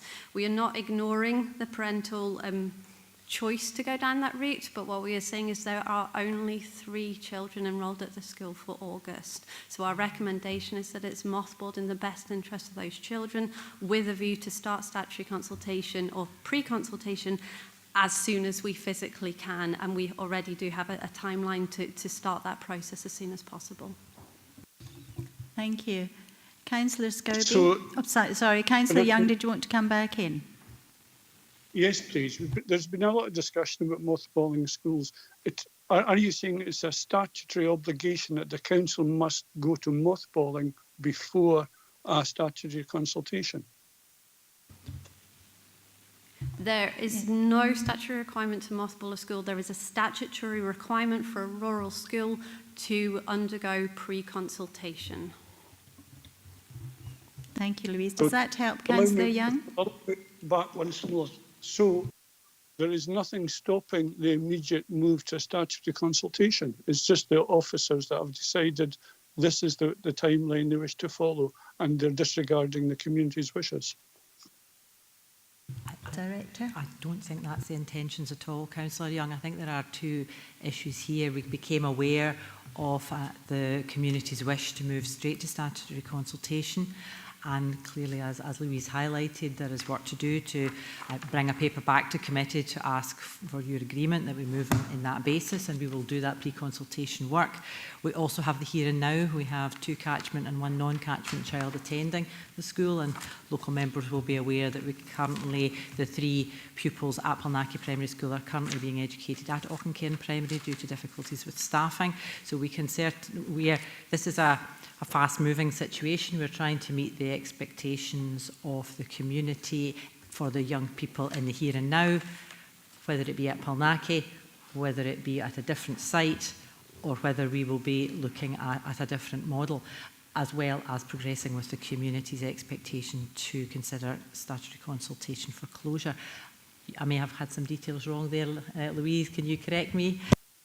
Yeah, sorry, just to clarify, there are 5 children at Palnackie today, but from August there will just be 3 children. Thank you. Does that help now, Councillor Young? Can I come back one more time, Chair? Thank you. I appreciate that. Because they're going to attend Auchencairn Primary, will Dumfries and Galloway Council be responsible for school transport then? So I believe that's just a temporary arrangement due to ill health in a member of staff. So that is a temporary arrangement that we're looking to make further arrangements for next week. So I believe, yes, that Jonathan has been in contact with Schools Transport to arrange that temporary school transport, but that's obviously an aside to the school being mothballed. If the school is mothballed, we will look to support those children who are catchment to Palnackie attend Dalbeattie Primary School, along with the children that currently attend Dalbeattie Primary School from the Palnackie catchment. Thank you. But parental choice will be to have their children go to Auchencairn, and that's being disallowed as well. So you're going to mothball the school, and the children are going to be forced to go to Dalbeattie. As with all mothballed schools, a temporary catchment will be identified, and in this case, we have chosen Dalbeattie based on the proximity and the fact that Palnackie is a feeder primary school to Dalbeattie Secondary, and also currently 67% of catchment children are already choosing to go to Dalbeattie. If parents choose, through parental choice, to go elsewhere, they absolutely can. We have not refused them going elsewhere, but what we can't do is support transport to any school in the region. Thank you. Thank you, Councillor Young. Councillor Scobie? Yeah, Chair, I think there needs clarity, and I don't know a number of these. I know where they are, but I don't know them. Borg is my understanding again that they accepted the mothball but would want to move to closure. We've all had correspondence on Palnackie today from parent council and individuals in terms of what they want to see happen to the school. But and I think that's the same for a change in circumstances in Casfairn that may be coming forward. So maybe not as we have before us in the recommendations. But the interesting one for me is the 2.7, where it's saying that, as Keith raised, due to no children attending the school. Well, in this case, that was the Roman Catholic school that we have mothballed, St Ninians, and we've actually extended the catchment area to St Joseph's in Stranraer, and that's a catchment area of the whole of Wigtonshire. So, you know, what are we actually saying here? That there's been no Roman Catholic children wanting to enrol in either St Ninians, or if they were to want to enrol at St Ninians, they would then be diverted to St Joseph's. Because we've got a statutory responsibility under the Act in terms of Roman Catholic education What's the situation there? That they can enrol for St Ninians because that's been taken out and the catchment area is St Joseph's now in Stranraer, that we would be required to provide the transport. Yes, Louise, would you like to take that? Thank you. So the statutory consultation is currently underway and has not yet concluded, and we will bring a report, I would guess, to the September committee with the recommendation of the outcome of that statutory consultation. Yes, we are proposing that the catchment area is realigned to St Joseph's Roman Catholic School in Stranraer. What we know is that no children have chosen to attend or enrol or transfer to St Ninians Roman Catholic. We know that there was a very small number of Roman Catholic children in attendance when it mothballed, and all chose to attend or transfer to their non-denominational school at the point the school was mothballed. Does that help, Councillor Scobie?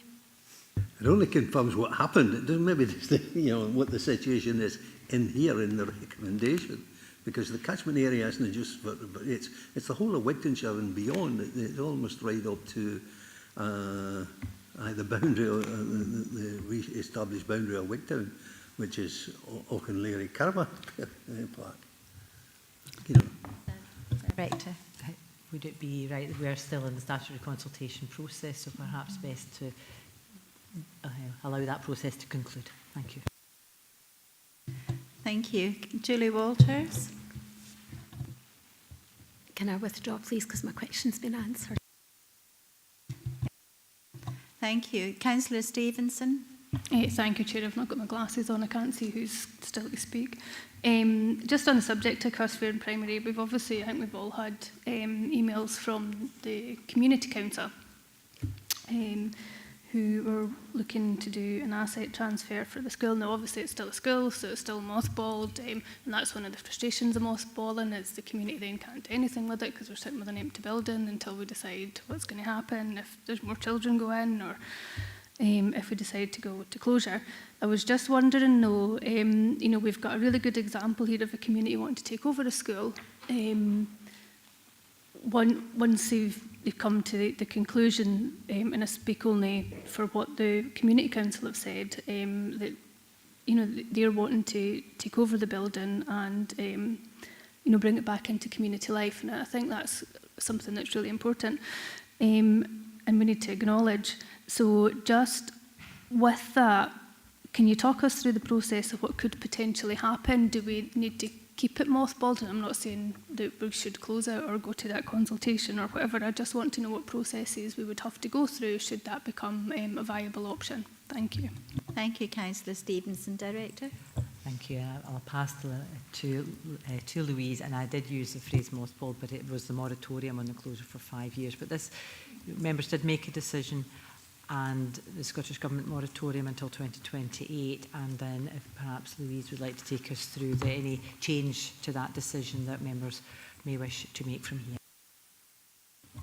I'm going to refer back to statutory guidance again. I feel like it's my go-to document at the moment, but the Act does talk about if there's been significant change to a school's circumstances, and it does give some examples, one of which being where parents request the authority to take action towards statutory consultation.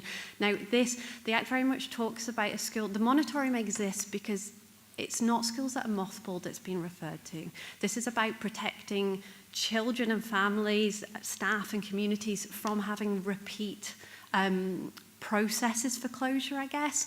So that where parents request the authority to take action, I think taking cognizance of what has come forward from the community of Cosfair, for me, that very much, that is that change in circumstance, and I think it would be amiss of us not to take that on board and not to work with them to achieve their end goal ultimately and take them on that journey with us. Now, it doesn't jump any hoops, unfortunately. It doesn't mean that we can't go through the full, that we are not allowed to omit any processes, but we have to go through that piece by piece, unfortunately. So we have had a look at a potential timeline, and I mean, I've not communicated this with the community of Cysfen yet, but I absolutely will do. I think we only got the request last Wednesday, but we certainly will look to progress that as soon as possible. But I think we could probably achieve it in about a year's time from beginning to end. Now, where that an expression of interest in terms of a community asset transfer in line with the Community Empowerment Act sits and all that, I'm not sure, but maybe there is an element of it that could possibly run in tandem. I'm no expert on the Community Empowerment Act, but certainly there is maybe an opportunity for some of that process to be expedited, for them to apply for funding, etc. Yes, Councillor Stevenson, do you want to come back? Yes, please. I'm just wondering, if there's no children at the school because the school's mothballed, how can the parents ask for a consultation for closure?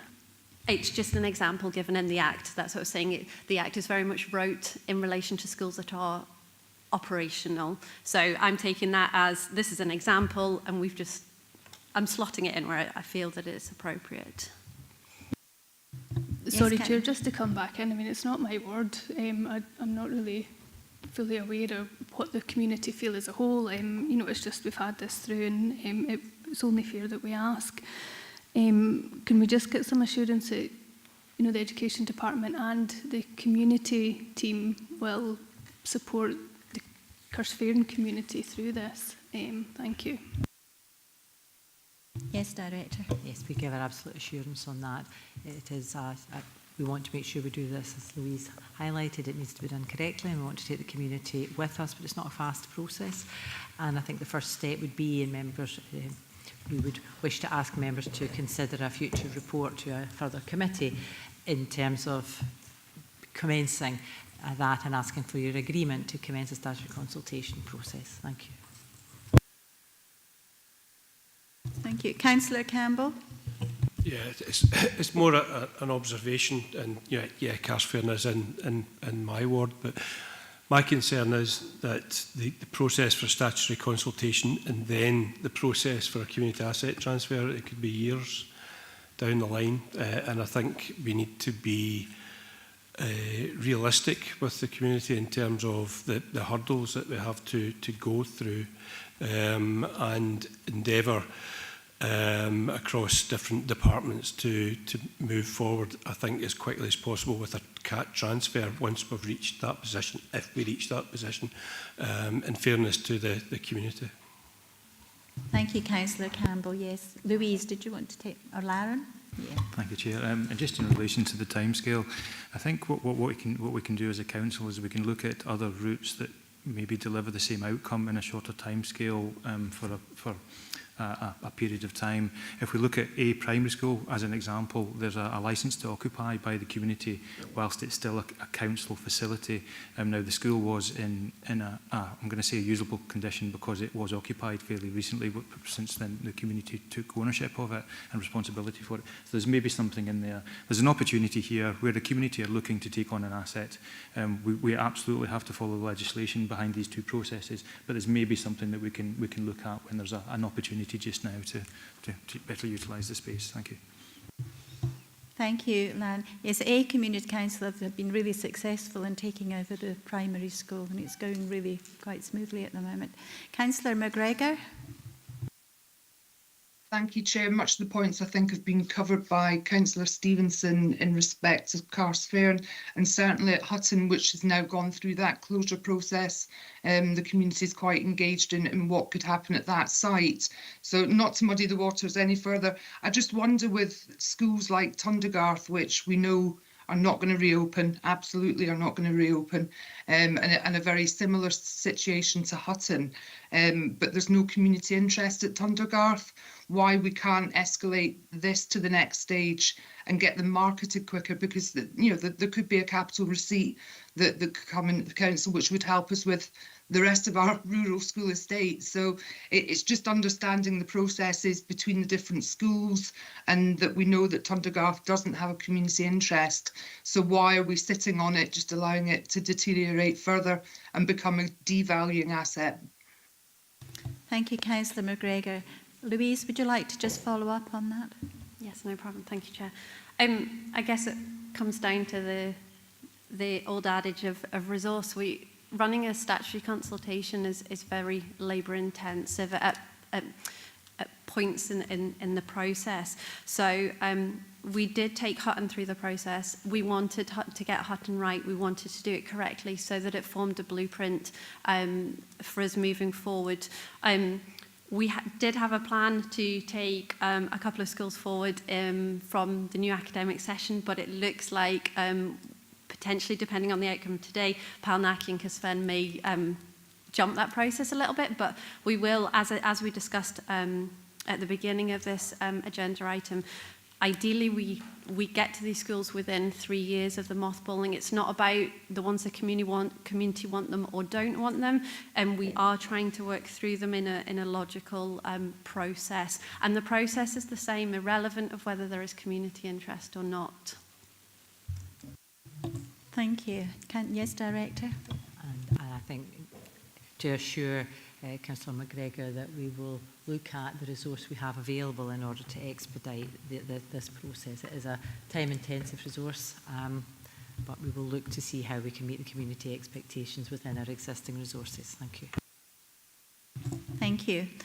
Does that help, Councillor McGregor, or did you want to come back in? It does, but I'm very aware that it's incredibly labour intensive, and I didn't realise that just how labour intensive it was until officers came along to a leaders panel a little while ago. So it does make me wonder if we've got a number of schools in this process, if we shouldn't, as a council, maybe not at this committee, be looking at putting some additional resource into this area, because that will certainly assist sort of communities in allaying fears of the length of time it's going to take for these things to happen. And I think that that's very open and genuine, that we are trying to assist the communities. And if we need more resource, we need more resource. Where we find it from, who knows? But maybe that's a question for a future committee. Thank you. Thank you, Councillor McGregor. Do we have any further comments or questions? Councillor Stevenson. Sorry, Chair, just to come back in on the Cursfairn primary, if we do go down that route and we discuss and we follow what Lauren's discussed and then that community asset transfer, can we just have all that recorded and once it's finished brought as a report to committee, just so we can see what that journey looks like for communities and use it as a template for other communities to use should they find themselves in a very similar position? Thank you. No, thank you, Councillor Stevenson. I'm sure that can be arranged to do that. Thank you. Councillor Jamieson. Yeah, just to follow up on Councillor McGregor, Gail. Obviously, if a school's to be closed, it has to go through the statutory consultation. That's a given and it costs money. And picking up on what Louise said, is there any advantage or benefit to resource if there's several at the same time, although they've got different scenarios? Would it be easier for you to organise 3 or 4 at the same time to the sort of cost benefit of the baseline stuff? On top of that, the variable costs, if you like, would that be of no benefit? Because I take Gail's point. It could, if we don't go through the statutory consultation process, even though the schools have the parents, etc., all the stakeholders have agreed it should be closed, it costs money. How can we manage that without taking on additional resources? Is there any way that, as I say, doing a bulk order on the basics, not on the individual situation, would that be? I'll just leave it with you because you'll obviously be looking at how we can do it cost effectively anyway. But I think it's important that we don't see that as a hurdle to the policy of trying to modernise our school estate. Thank you, Councillor Jamieson. Do we have any further comments or questions? If there are no further comments and questions, we'll move to the recommendations, which you have all read. If you will note 1, 2, 3, 4, 5, 7, and 8, and agree to 6. Do we have noted and agreement? Thank you. We'll now move on to item 15, is the Duke of Edinburgh's Award Strategy 2021 to 26. The progress report and the report by Executive Director, Education, Skills and Community Wellbeing. We have Mark Malloy is here to assist members who have any questions. I will open up the meeting to members' debate. Do we have any questions or comments?